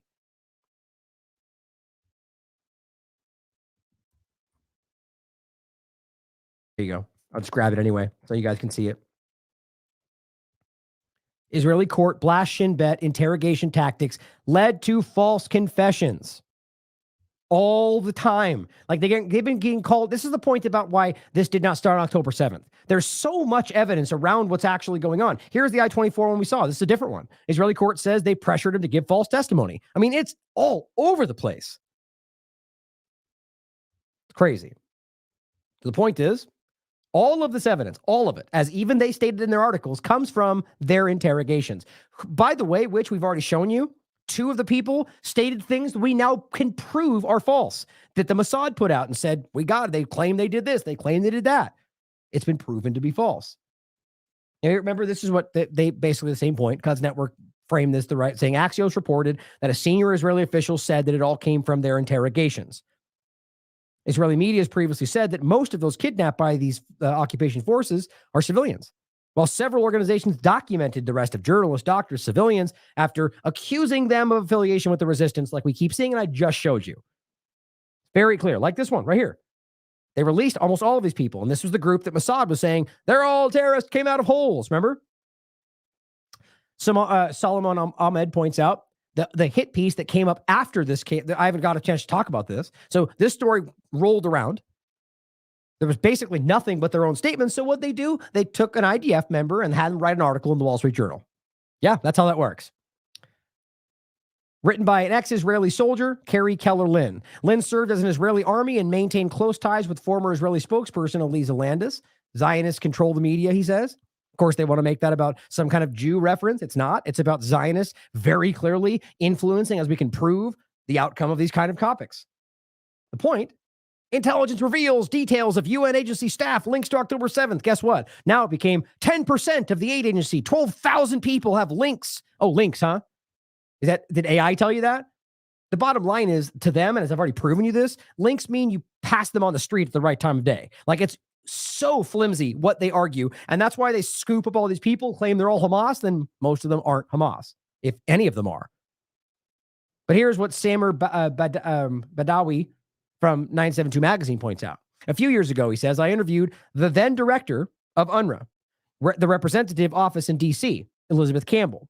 I asked her about the Trump administration's cuts. Remember, he did that too, remember, pro-Zionist, to the agency, UNRWA. And she made 2 points that I think are worth recalling in the context of the current cuts of today. One, and let's not forget, I'll show you right after this, their clear stated agenda before this started to go after and remove this group. He says, one, by hobbling UNRWA and effectively shifting responsibility for Palestine refugees to the United Nations, what is it again? I just want to get it exact. The United Nations High Commissioner for Refugees, the UNHCR, by effectively shifting the responsibility to them, which again, right now is one of the things they're talking about, Israel hopes to fast-track resettlement. It's all very clear. Something that the United Nations has a reputation for proactively facilitating. And realize this is illegal. Not only just in Gaza, but any of these locations. All of the continued land acquisition by Israel are all illegal, because all the areas they're doing that in are places that were supposed to be back to the 1967 discussion of the two-state solution. Even the UN and even the United States continues to say those are illegal. They just don't care. Nobody does anything about it. It says, number two, Israel and its U.S. backers believe, mistakenly, according to Campbell, that shifting responsibility to the UNHCR would also make extinct the restitution claims of refugee descendants. Now, Robert just discussed this in a great article, saying the West funding of UNRWA has nothing to do with October 7th. The main point that I think is important in this is that it says, as per UN Resolution 194, the Palestinian refugees have a right under international law to return to their homes. So again, the actual places that would be inside of Israel proper, that they were displaced from. And that's that's the right of return concept. That's what makes this an illegal occupation, is that they never let these people go back to where they were. So this is an ongoing illegal occupation. He says, as per that resolution, they're supposed to be, because the organization that's responsible for keeping track of those refugees and where they're supposed to go back to, the United Nations Refugee Palestinian Aid, that's what it is. UNRWA is an inconvenient aspect because it is keeping track of their illegal occupation, or rather where they're supposed to go back to. So it's a publicly stated concept at this point where they're saying, where were we? Sorry, I got lost. That if we get rid of them and shift it to a group that's more amenable to what we want, that'll make extinct the entire claim that they have the right to go back. They won't. Here's the interview you can look back to, and the transcript you can read. The point is that this has always been back in Trump's administration. They were trying to remove this group. Zachary Foster, PhD in the history of Palestine, make sure you understand that in 2021, Israel falsely labeled 6 different Palestinian NGO groups that were dedicated to human rights as terrorist organizations. But after failing to provide any evidence, like today, to back up the claim, 9 EU states rejected the argument, which probably won't happen now. Hopefully it will. The point is that they do this all the time. They lie about this because it achieves an agenda for them. Mohammed Shahida points out the obvious. Their article, published on December 29th, Israel's government has been literally revealing their 3-stage plan to destroy UNRWA for weeks. 1, smear UNRWA. And this is right in their documentation. Reduce its operations in Gaza, replace it completely, destroy Palestinians' right of return. It's what this is about.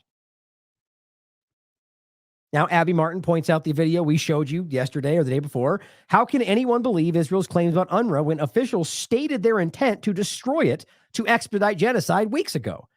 This is Noga Arbel, former Israeli official, speaking on January 4th. It will be impossible to win the war if we do not destroy UNRWA, and this destruction must begin immediately. It's very clear how this is working. And again, Khaleesi shares this, and you can watch the clip yourself. This is Katie Helper with Craig Mokeber, and he's just describing the history, saying he's an ex-United Nations human rights official, and he's simply saying they've always hated UNRWA, and they've always wanted to remove this. It has nothing to do with Hamas. Now, we just talked about this in this is the article I covered it in, or the show. UNRWA is Hamas exposed as Israeli operation. The other discussion point was the fact that this guy, they're all pretending this guy is not the guy on the right. It's the guy they found at the Texas border. The guy works for Mossad. He's a Jordanian that was arrested in Egypt for recruiting for Mossad. I think it's very clear. Interesting that all the right-wing media claims he's from Azerbaijan. He's a Muslim community member. And, it's just, and it all becomes this narrative that it's exactly what they're all warning about, right? Really, to me, it seems orchestrated very clearly. But read Robert's article. Very important. It breaks down a lot. I'm going to have him back on the show again. I'm going to try to make it regular especially with what's going on, because there's nobody better to listen. He knows what he's talking about here. And this doesn't have to do with October 7th. Now, let's get into the propaganda around this. This is crazy right here. This is just one point, but understand I've tried to find ways to make this more clear. I've shown you in the past where they kind of like repost the same thing over and over. I've even caught them deleting them because I called them out for it. I think they've later started to delete the older ones. But the point is, they share the same thing repetitively because that's what propaganda is. You say that you lie and lie and lie enough, it becomes the truth in people's minds. But this is funny because and I'm going to go backward in time. So this is today. Multiple people have been tagging him, including myself, going, dude, it's a police officer. You can see it right on his tag, which, by the way, I'm not even, maybe, tell me if I'm wrong. I don't think there was Hamas police members. I think there's Hamas and there's police. You could argue there's an overlap, but to just call it Hamas police is ridiculous. But he goes, oh, it's a policeman. Sorry, I didn't realize it was a Hamas policeman. So my point is, everything, I think I said it down here, everything, you're such a joke. Your entire narrative is assumptive. It's a policeman. Oh, so then it's a Hamas policeman. Okay, where's the evidence where you show it's Hamas in the first place? Just your stated narrative. The point is, everyone's been tagging him with this. So let's go back, or rather the same day, the 30th. Here he is posting the same thing with the same image, mind you. UNRWA is a front for Hamas. I mean, what a dumb thing to say based on the allegation that some of them are overlapped. You see my point? This is clear that they're desperate to push this as far as they can and realize, well, I'll wait till we get back to the day when I think this started. Okay, this is the 30th. Here is the 29th. Hey, is this the photo I'm talking about? You're just relentless. The same photo over and over. Here he is on the 29th. Wait, did I mix that up? Okay, no. 29th, later in the day. If I were a UK taxpayer, I'd have some questions about what Hamas is doing with my money. Over and over and over. Here it is on the 28th. Notice the Hamas terrorists, the same thing. Just not a new point, just in another way, framing the same thing. 27th. Only stock photo for any story about UNRWA now. Just relentless. No one expects UNRWA to police anything. This is on the 27th. This one's on the 27th later in the day. Will UNRWA investigate this too? Same picture. This one is on the 26th, 9 a.m. in the morning. U.S. halts UNRWA funding. This one's on the 27th. This is Eli David. Same thing. And you can do the same thing on his posts, calling it Hamas. It's not. Not even trying to hide it anymore.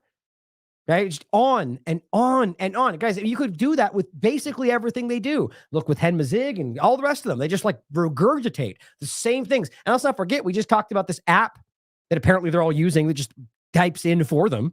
And Twitter seems to be okay with that. Spread it. And this is what UNRWA said on the December 1st. This is earlier.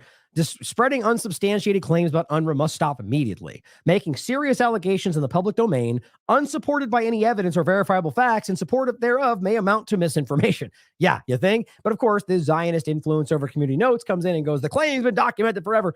You go through and look at those clips and you'll laugh. The links are the same stuff. 99% is Israel says. So here is the important part of this. Thank you to Ali Lakrakabi, because I actually used this to find the point he's making, even though it was difficult to find in general. And again, by the way, I go through this extensively on this show. If you want to get more of my points on really why, the point being, even if these were Hamas members, which they have not proven, that does not even remotely begin to prove that the 30,000 plus strong agency, I think that was the amount they had, is all of them are suspect. And remember, they fired, as Robert points out, 9 out of the 10 that were still alive, because one of them was apparently dead now. And that he stated that was they are going to investigate. So he was willing to fire these people before he's even investigated, simply because he's trying to make a point. And yet they still because they just jump the gun and they make, oh, you're all Hamas, because it's the only thing they can do to try to destabilize the last surviving. That's the saving grace for Palestinians right now. They know that. And then, of course, 9 countries pull funding over allegations. And even their White House press release said that, over allegations. And we have so much provable evidence of war crimes in Israel or in Gaza. The World Court says it has merit, and what they did, I mean, it's crazy, and not a single thing in that direction. But a floated allegation, 9 countries pull millions in funding. These people are dying of starvation today, and it's only going to get worse when this runs out. But here, this person says, I saw this picture below. Here's the picture with another angle.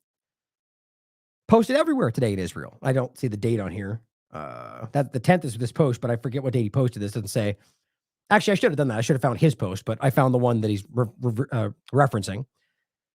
He says, it looks very odd. I did a Google reverse image search until I found the original post from the Rafah police. Ah, okay. So it's Rafah police. It's not Hamas, where they are talking about securing the aid received before its distribution.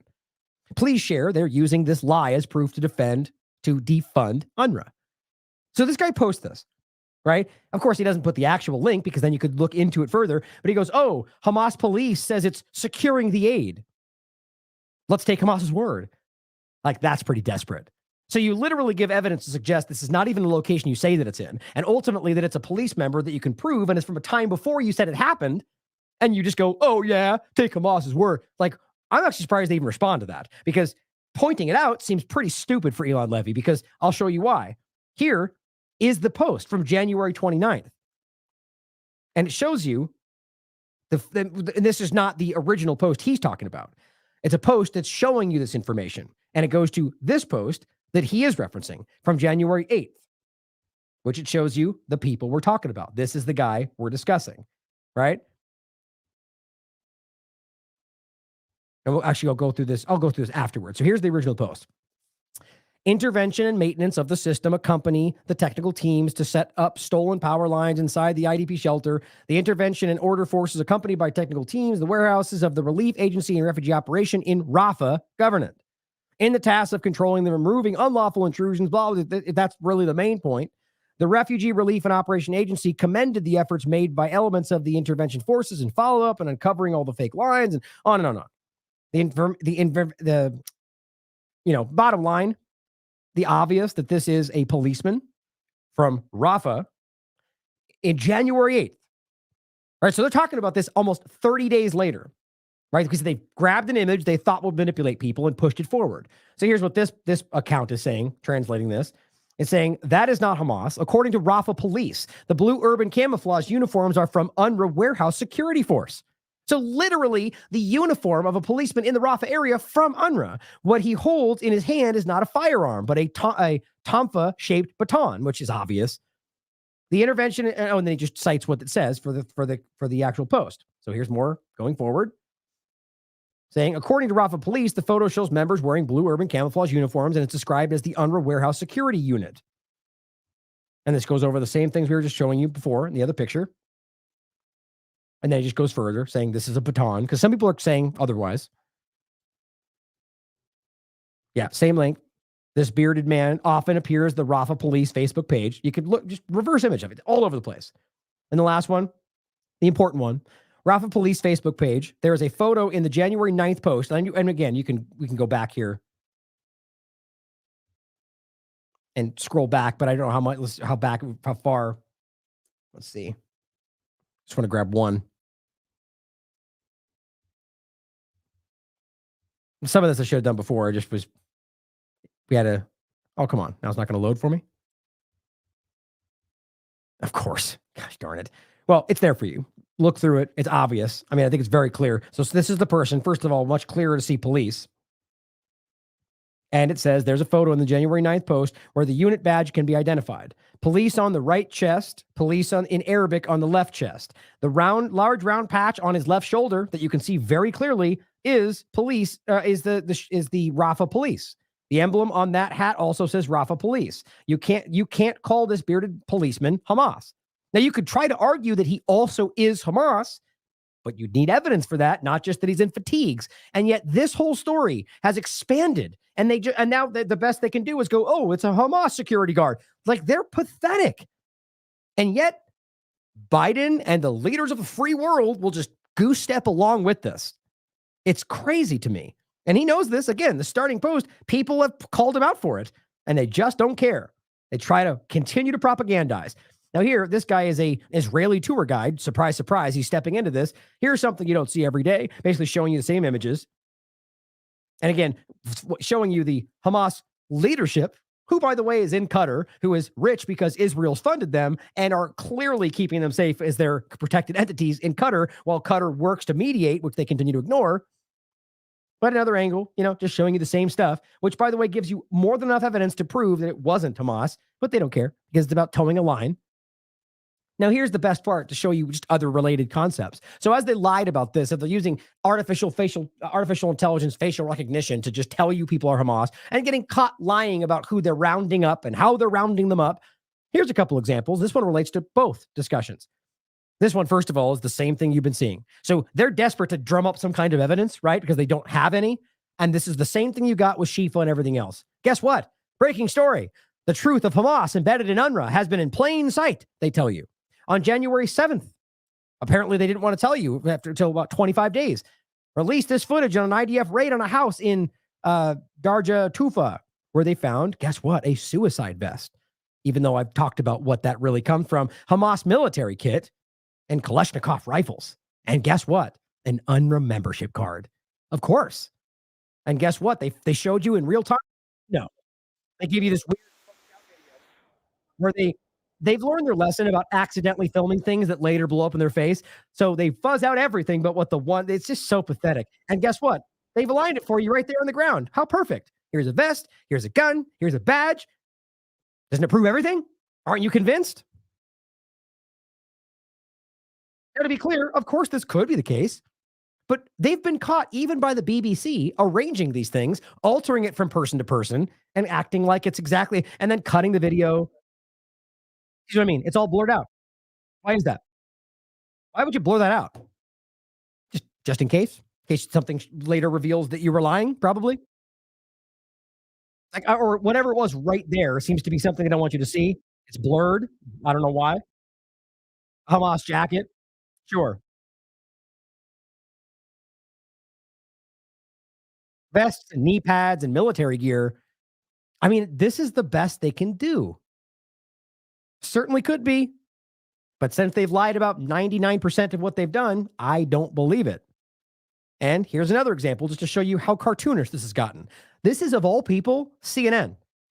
And I was laughing about this morning on AM Wake Up. I was explicitly making the point that in no way, and I said this exactly, in no way should we trust CNN or blindly take the reporting at face value, because that would be dumb, because they're a dishonest, manipulative, lying propaganda platform.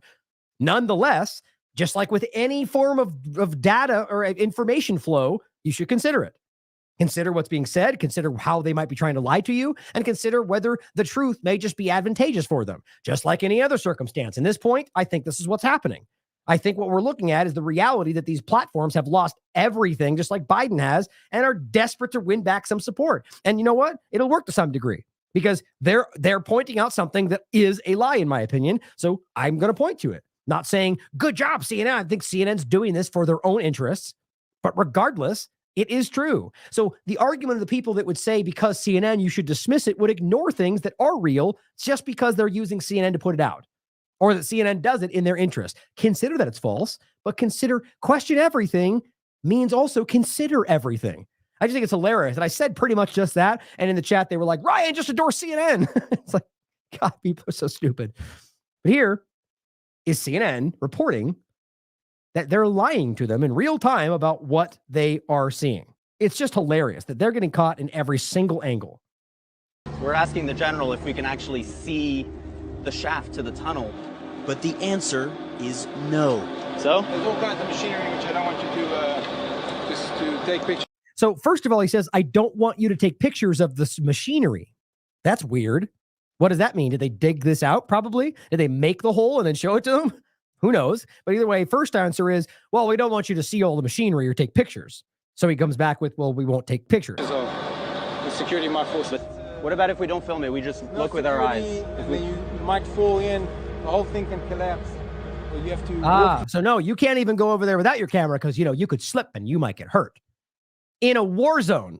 Think about how stupid that is. So you have a journalist next to you, or a CNN fake journalist, who is in a war zone where at any moment there could be somebody killed or hurt, and that's not the same difference.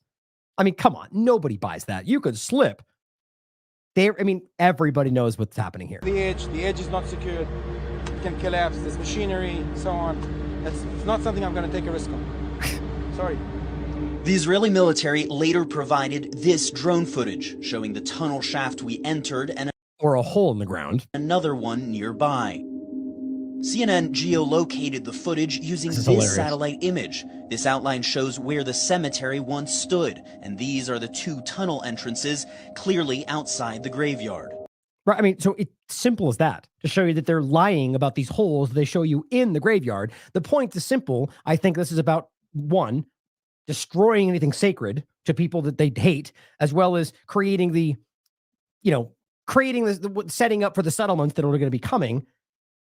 But also, let's not forget, what are they doing with all the bodies they dig up? Right? Because some of these are bodies, they were fresh, a lot of them. There's been hundreds of thousands of bodies because of everything that's happening. And it's been proven that they continue to steal their organs. It's an open secret. Human, geez, I don't know, I'm blanking on that all the time. The HR Med Monitor, the one I was just referencing. Human Rights Med Monitor, I think. They've called it out repeatedly. After Al-Shifa, they stole all these bodies, they brought it back, and all sorts of doctors spoke up about this. All these bodies are missing organs. Nobody cares because it's conspiracy theory. It's obvious that it's more than this. I mean, it's pretty gross what we're watching today. Allowing this stuff. So we have multiple examples of just flimsy setups and lying about what they're doing, and we're supposed to believe that that they're using stuff like this to justify being caught lying about what that's even showing you.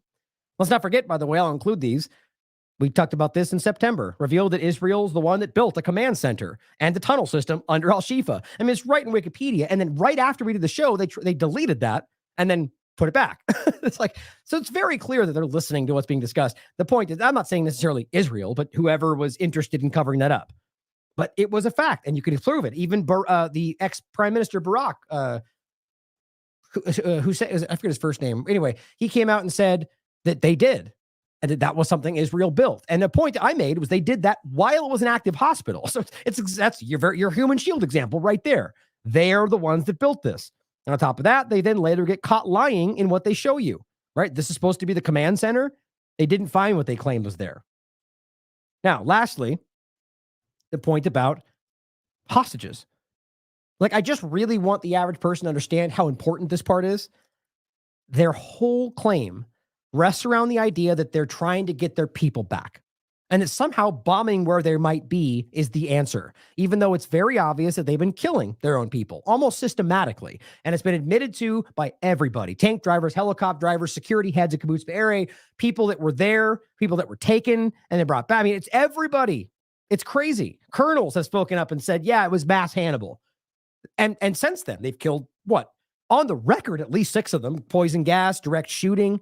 And then I think Hamas claims that 60 of them have been killed because of their bombings since this started. So recently, there was another, this keeps happening here and there, but there was another full deal offered. Full exchange, all hostages for all hostages, and a complete ceasefire. Now, the point is, that's not what Israel wants. They want this war to go forward, not for the hostages, but for their own plans. So if it was for the hostages, and that was number one, they would agree to that. Because let's be real, there's no reason they couldn't wait 2 days and go back to bombing Hamas because a rocket flew. It happens all the time. So they do not want these people back. Why? Because most of them are completely enraged about what they're dealing with. The families see it. The hostages that come back have admitted that they were being almost killed, and some of them were killed by IDF bombings, and that we know, again, they were shooting them point blank in some cases. So Israel's far-right minister, Ben-Gvir, it's just a Jewish power party. Now, actually, I could have swore that was part of the religious Zionism, but in any case, Jewish power. Didn't we laugh about that? I mean, the idea that somehow is not offensive, but others are, like, it's just so clearly the exact, it's just hypocritical. And the point is, as always, this is about Zionism setting this up to make the Jewish entities in this situation be the ones that you attack instead of Zionism. When these are just entities that are being manipulated into thinking that Zionism is somehow it's the state for the Jews alone. Zionist entities are what are making Jewish lives more at risk. It's very obvious. And plenty of organizations, Torah Judaism and the rest, will tell you Zionism is not Judaism. It is a hijacking of the religion and claiming, and really, as Avi Shalom will tell you, very respected British Israeli historian, it wasn't until the territorial dimensions of Israel and the Zionist state that this entire thing started. Now, what it says is he threatens to bring down the government if a deal, he calls a reckless deal, but any deal is his point, is reached. Because he says it in the article. Any deal is reckless. Any deal with Hamas is reckless. So he's threatening to bring down the whole of government if he doesn't get what he wants. Another extreme version of that is the Samson option. Just to show you that this is how these people think. The Samson option is a real concept where should they lose control of literally everything, well, they'll nuke everything. Because if we're going to lose, everyone's going to lose. That's a real thing. Whether they're going to do it or not, you can decide. But this is a smaller version of the same thing. Think about anybody threatening that. This is like, it's my ball, I'm going home. This is childish and it is aggressive. You'll bring down everything if we don't get that's it. So the point is, they do not want a deal for the hostages at all. Ben-Gvir threatens to dismantle Israeli government over any reckless Hamas deal. It says Ben-Gvir and his finance minister, Bezalel Smotrich, who, again, the decisive plan from 2017, which is just an adaptation to what we're dealing with today, which is about displacing, pushing into the Sinai. It's the same concept. They oppose any ceasefire deal with Hamas. Any. This is why Israelis are livid, because they're clearly denying time and again what would bring their families home. It says the White House said Monday that negotiators are seeking to broker a deal for the release of additional hostages held by Hamas and have developed a framework that could lead to an eventual deal. According to an Israeli newspaper, Haaretz, the proposal includes the release of 35 Israeli hostages in return for a 6-week ceasefire in Gaza and the release of thousands of Palestinian detainees. Okay, so the point is, first of all, that even that I don't feel like they truly want to happen. But this is a temporary concept, right? And 35, why would it not? I mean, I just don't. The point is clearly that this is a meek step-by-step process. And what do? They round up all the people they let back out. Every one of them. They've already done this. They've rounded up more than they let go the first time they had this pause. It's provable. So it's a meaningless concept. And Hamas is very aware of this. And that's what they keep saying. We don't want a temporary pause. We want an end to the ceasefire, humanitarian aid for the suffering, and an exchange of the hostages, which is what Israel pretends they're trying to do and keep getting shown to be false. The Israeli offensive has left 85% of Gaza's population internally displaced. 85% of 2.2 million people amid acute shortage of food, people starving in real time, no water, no medicine. Get this. While 60% of the infrastructure has been damaged or destroyed, 60%. How do you rationalize that and claim that you're pinpoint targeting Hamas when 60% of the infrastructure has been destroyed? Well, don't forget, one of the Israeli representatives just said that, well, every single home and every hospital and mosque has a tunnel. Well, there you go.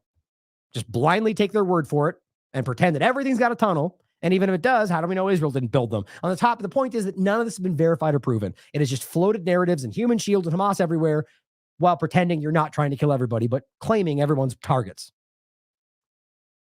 Here is the culmination. Israeli Prime Minister rules out Gaza withdrawal or release of thousands of militants, both key Hamas demands in ceasefire talks. So just casually rules out what would actually bring their families home.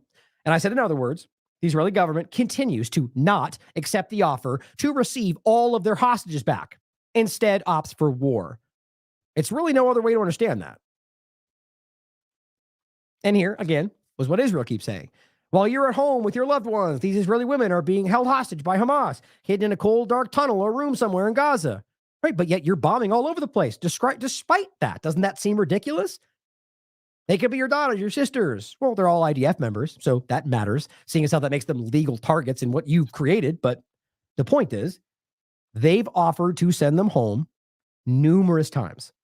Right. So if you keep using their memory and their rather, well, again, I don't know whether these are some of the ones that have been killed, but if you're using their lives to create emotional manipulation, it needs to be known that you keep refusing to take them home. Doesn't that make you at least somewhat responsible? Yes. As well as the fact that you funded the group you're claiming is responsible, but, different topic. You keep refusing in lieu of continuing to bomb the very areas they're in.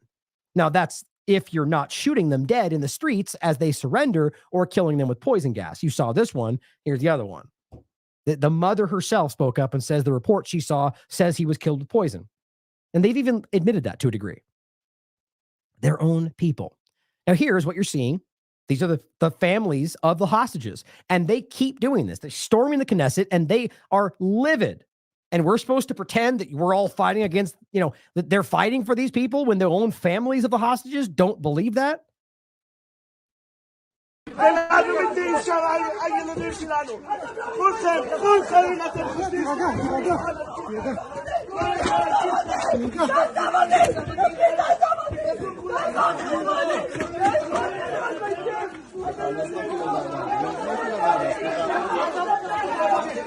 And realize this is not some one-off or a couple of people.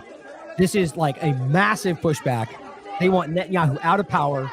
And it's pretty clear the majority of Israelis, they want even if they want to see Gaza destroyed, first and foremost, the vast majority want their families back or the families for people that are still there. It's very clear. And then go back to mine. But the point is they don't want that. I mean, and here's what Elon Levy has to say about this. It's lies upon lies upon lies upon slight myth-truths. I mean, he's using all these atrocity propaganda claims. But what he keeps saying is that it's about the hostages. And here's the ridiculous thing he says.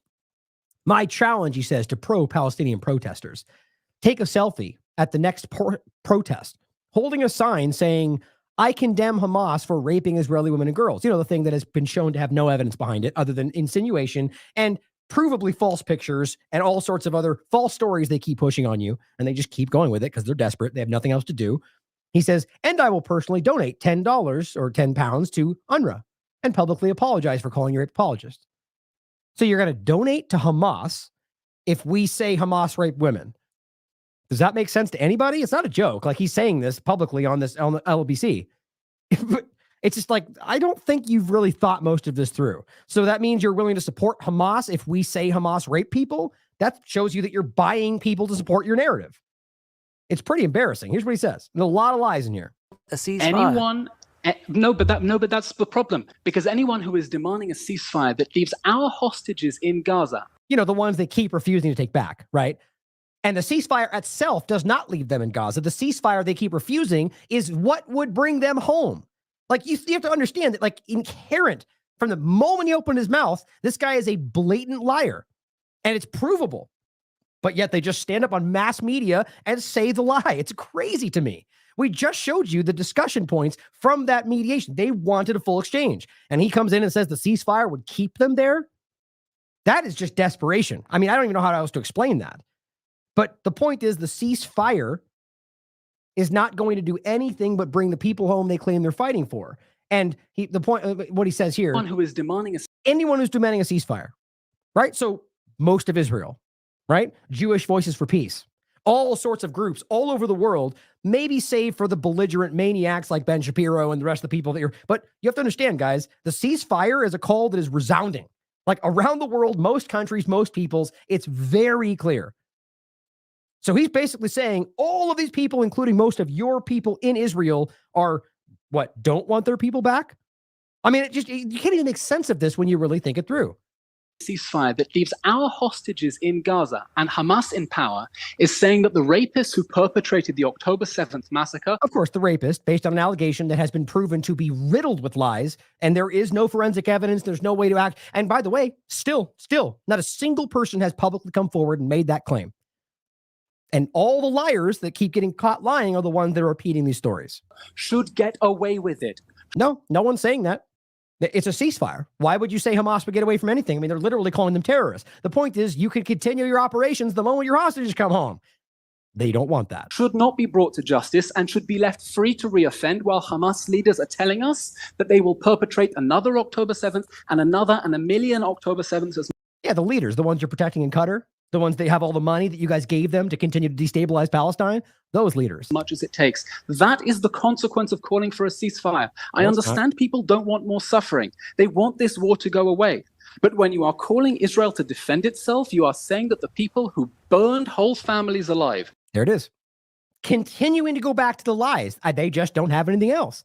Their own media have proven these are lies. Even they had to admit that 200 of those people were Hamas members, which means that they were conflating them because they bombed houses with all of them in there. And they've later admitted that. And again, the point becomes clear that because of numerous points of the munitions that were used, Hamas was not capable of creating this. Burning whole families alive, or all of the things he goes on to say next. All of these have been shown to be blatant lies. Who tortured children in front of their parents, mutilated parents in front of their children, who committed barbaric acts of rape should be able to get away with it. And let me ask you something. What does any of that have to do with the argument of ceasefire bring the hostage home? That's what atrocity propaganda is meant to do, to make you feel uncomfortable that you would even be resistant or doing anything other than going after that. None of that happened. Their own media has proven that. Haaretz has broken it down. and Israel should not be allowed to defend itself. That is the meaning of calling for a 4 months later, ceasefire, defend itself. and that's why I repeat my challenge.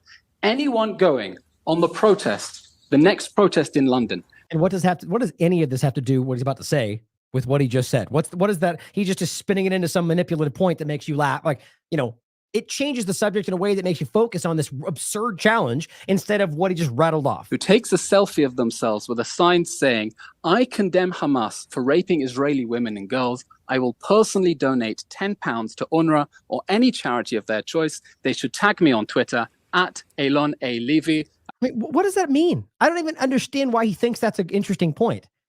So you're willing to fund your own the terrorist group that you keep telling us we all should fight if we're willing to say the lie that you keep parroting? Why does he think that makes him look good? I don't understand that. Now, again, the aid that they continue to block while pretending that so much aid is coming through. Again, I'll just start with this one. Here's Eli David. Hi, UNRWA. How could it be, this UNRWA saying people are starving, how could it be that people are on the verge of famine, which it's provable? Everybody, anywhere is saying, UN, everybody's saying this. It's very clear. People on the ground, journalists proving it. But he says, when hundreds of aid trucks enter every day. Oh, is that what's happening? Even though you guys at first were pretending Hamas was letting them through, and then it got proven that they weren't the ones that were involved with it. And on top of that, we know that Sisi has come out and said Israel is preventing aid from passing through the crossing. Over and over, Gaza, aid trucks, as Egypt says, Israel not cooperating back in October. Let's jump forward to today. This is from, this is October 16th. Egypt says Israel's stance is stopping entry of crucial aid. But today, here's January 24th. Egypt Sisi accuses Israel of impeding aid deliveries to Gaza. Guys, it's very obvious what's happening. Very, very, very obvious. So here, as I said, as Daniela points out, the 5th day in a row, Israeli settlers are gathering to personally, physically block the aid while Palestinians are dying and while they're defunding the only agency that can continue to help them. I said illegal Israeli settlers continue to block the aid to their own hostages as well, guys, as well as Palestinians. Realize these people that are held hostage are going to be starving to death if they don't let this through. For the 5th day in a row, this with open support for doing so by the Israeli government. But please tell me about Hamas stopping aid again. That was their original lie. Here's Mossad. At the crossing to block aid, hooray! They're completely inside. And then, by the way, they're all in here because their government is letting them do this. You realize it's a controlled area. They're letting them do this. They're coordinated in doing so while blaming anybody else. And they think that we can't see this. Here's an interesting, this is just the word aid from the Mossad account. Look at how many times they're talking about this. Blocking aid to Hamas. Defense minister is here, gets an earful to stop humanitarian aid. And they're lying and saying, no, it's because this is, look, all these trucks are coming through, or it's Hamas stopping it. They just lie about, I mean, what's funny is it seems like they're lying in like 4 different ways in different directions. Like we can't see that, or it's just completely clumsy. Thank you to all that came out yesterday to prevent aid. Very clear. Here they are preventing aid to Hamas. An Israeli soldier arrested for blocking aid to Hamas. Hardly. Like, come on, how are they going to say that and then praise it right here for doing the same thing? Another day as they're blocking aid, right? Like in between going, you're arrested for doing the thing that we're all promoting. And a Hamas terrorist and a UN truck. Nope. You're lying because that's your job. My point is you can go on and on and on. They've been praising the blocking of aid as far back as you want to look. Here's a clip from Israeli media, making sure you understand this is not some far-right protest. This goes on all spectrums of the Israeli society, which is important. Up here, and we're going to interview some of them that we can try and find to talk to, some of them who came out, but they're members from all different sides of the Israeli political spectrum. They say they're from the right, they're people from the left, they're religious, they're secular. Some of them are families of hostages, but all coming out for the simple goal of trying to stop humanitarian aid. So Shoshana, do you want to join me and tell us a little bit about why you came out here today, why it's important for you to come here and protest? Why do you think they need to stop this aid? Well, all the aid that's going in is going straight to Hamas. It's just supporting the terror. This is so stupid. It's provably not. I mean, this is just parroting the same narrative because this is the same reason you see Americans come out and say, "Oh, the Iranians are terrorists and everybody's Muslims are bad." It's the same stuff because it's promoted by your government. It's not true. It's obviously not true. I don't see any reason to support terrorism. Nobody wants that. We just want our hostages home. We want to. Oh, yeah. And the point is that aid would keep them alive, and they keep refusing to take them home. Like, they're uninformed. Stop Hamas. I don't understand why that's a problem. Just mindless. And by the way, I actually don't think I included today, but they had a post where somebody came out and was promoting this and saying, by the way, here's a lesson for you. That truck has flour and sugar, and when they put together with fertilizer, that makes bombs. It's like, my God. Well, really, you would need fertilizer with pretty much a lot of other things to make bombs. The flour and sugar without fertilizer makes what's called particle bombs, where anything that is particulate enough, like sawdust, for example, which can be ignitable, can be used to make them, pretty minor but somewhat explosion. So the argument is this desperately needed food and basic essentials because we can abstractly say once you add bomb materials to it, becomes a bomb. Yeah, shocking. I mean, it's just so pathetic, and they must know that's ridiculous. Oh, people are on the verge of famine, but how? When all these trucks how are the trucks coming through hundreds a day when they're literally blocking it? David, how do you explain that for me? And again, Egypt is openly telling you that Israel continues to block it, and Egypt has posted images of the trucks waiting in line. It's obvious, and you can prove it. It's so important to understand how many lies, like real-time, obviously provable deceptions are taking place, and your governments just don't care. And Matt Miller will, with a smile on, tell you you're wrong. And again, in case you need to see it for the 14th time, Netanyahu is looking for countries to absorb ethnically cleansed Palestinians. Now, what's interesting is you're seeing like a right-wing push on this topic the last couple of days. It's not new, and they didn't break the story. This is from the 26th. I think their story came out on the 27th. The point is that this has been there. Here is the Wall Street Journal from November 13th in 2023. The West should welcome Gaza refugees. The point of this article is to overlap with the border conversation from the right-wing media and to make it about, bringing in Palestinians, which then becomes some terrorist threat. The point is very clearly that this is them trying to force these Palestinians literally anywhere. They just picked up on the part of it to make it about the West, that they're going to force them on the West countries. Well, it's certainly possible. The point should not be about you freaking out about people that look different than you coming into your country, but at the point that these people are being ethnically cleansed, that they are being terrorized, they're being murdered in real time and displaced around the world because Netanyahu says, and we only focus on our own interests. It's pretty petty, if you ask me. It matters, obviously, but let's realize this is not just Western countries. This is everywhere, including Western countries. They're going, anybody take these people because we don't want them, displacing them from their own territory.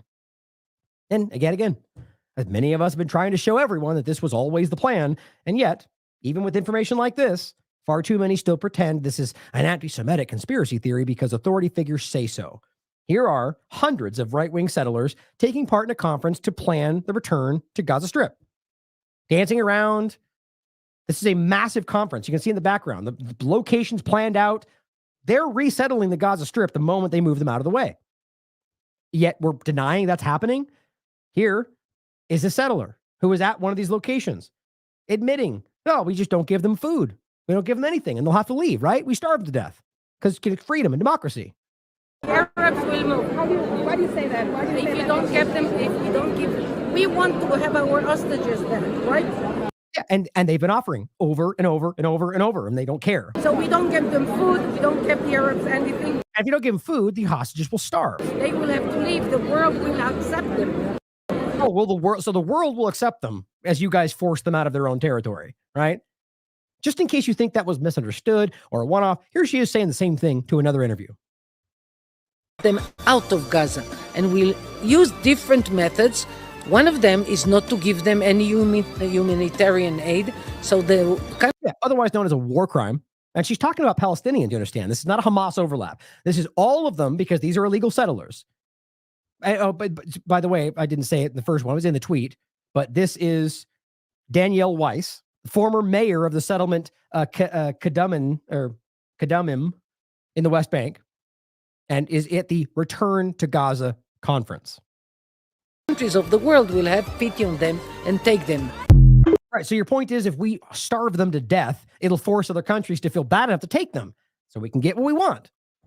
I mean, proudly. Think about the hubris. Think about the entitlement to say something like that and not have any sense of awareness that what you're saying is murderous, like villainous. It really is just absolutely shocking. And just in case you didn't, the Israeli defense minister,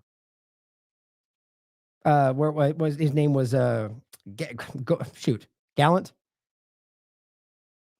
I confuse the two of them because they look very similar. It's weird. The point is that after the war, and they have been open about this, Israel will govern Gaza under military rule. I mean, it's just very clear. Now, whether you think that's going to happen or the settlements, I think both are going to happen simultaneously. They're going to displace as many as possible, if not all of them, put it under military occupation, which it already is, but they're going to deploy military into Gaza again. And then, just like they're doing in the West Bank and elsewhere, increasingly, step by step, incrementally, take more settlements. They're preparing it right now. It's all Gallant. Thank you. It's all in front of you. Everything is clear. They're caught about everything they're doing, lying about everything left and right. And it just matters whether we can pay attention, whether we can talk about this and be honest about it. You can make a difference if you simply speak up, inform people of the truth, show them the provable facts, not from my website. I want you to, but the point is that I think people that are skeptical, I think it's important to go right to the source material. And see, it's things like that, by the way, where I'm, hurting myself essentially in the interest of the truth. I hope that embodies everything that we do all the time. But given the source material, given the links that show you that they're lying, compare it to what they're saying, reach people, have conversations about this. Because right now, the support is on your side. And again, like I said the other day, there's a lot of there's so many bad things happening. It's such a dark time in regard to stuff like this. There is a positive line to this that we're reaching people. And it's not just that, as I've said many times, it's that like on the conversations like this, the Israeli government has lost the control over so many things that it had before, and it's not getting it back as far as I can tell. We need to capitalize on that information and show people what these governments really are, from European governments to the Western, to U.S. governments, to Israeli governments, that they are actively colluding to control you in very nefarious ways and are actively killing seemingly anybody they want to get it done and calling it freedom and democracy.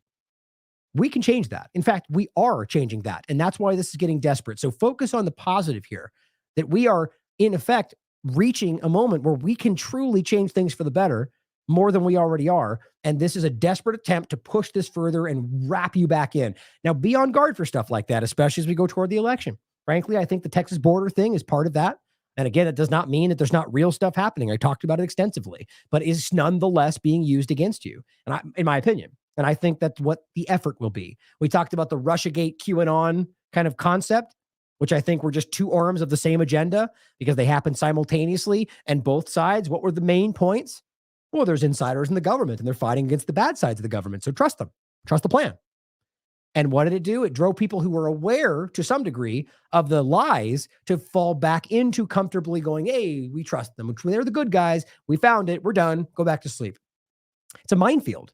We have to realize that we have to guide people past that initial step once they wake up. And it's never been easier to do it. So what is that if not a positive thing right there? And again, there are a lot of good people out there fighting for good things. And we need to remember that every day. Trust me more than anybody, because it is difficult to continue to see all these terrible things. And, you lose sight sometimes that there are good things out there. And I think it's more than not. As one thing I brought up more than once in the past to end on, Caitlin Johnstone made this point about, they wouldn't pretend to be fighting for freedom and democracy and human rights and whatever else if they didn't think that we wanted that. Now realize they're not fighting for those things. That's why those things aren't inherently bad just because they claim they're fighting for them, like sustainability. They're not really doing that. But think about it for a second. They wouldn't pretend to be good if we didn't want good out of the world. So it's not, realize that shows you that the world is not slanted that way. It's the control. It's the sociopathic manipulators at the top of authority that convince you that the enemy is next to you, that your neighbor is the bad guy. And the truth is that we all want ultimately the same thing and are being pitted against each other. Just stop falling for it. It's as simple as that. Thank you for tuning in today. You're making a difference. Don't forget it.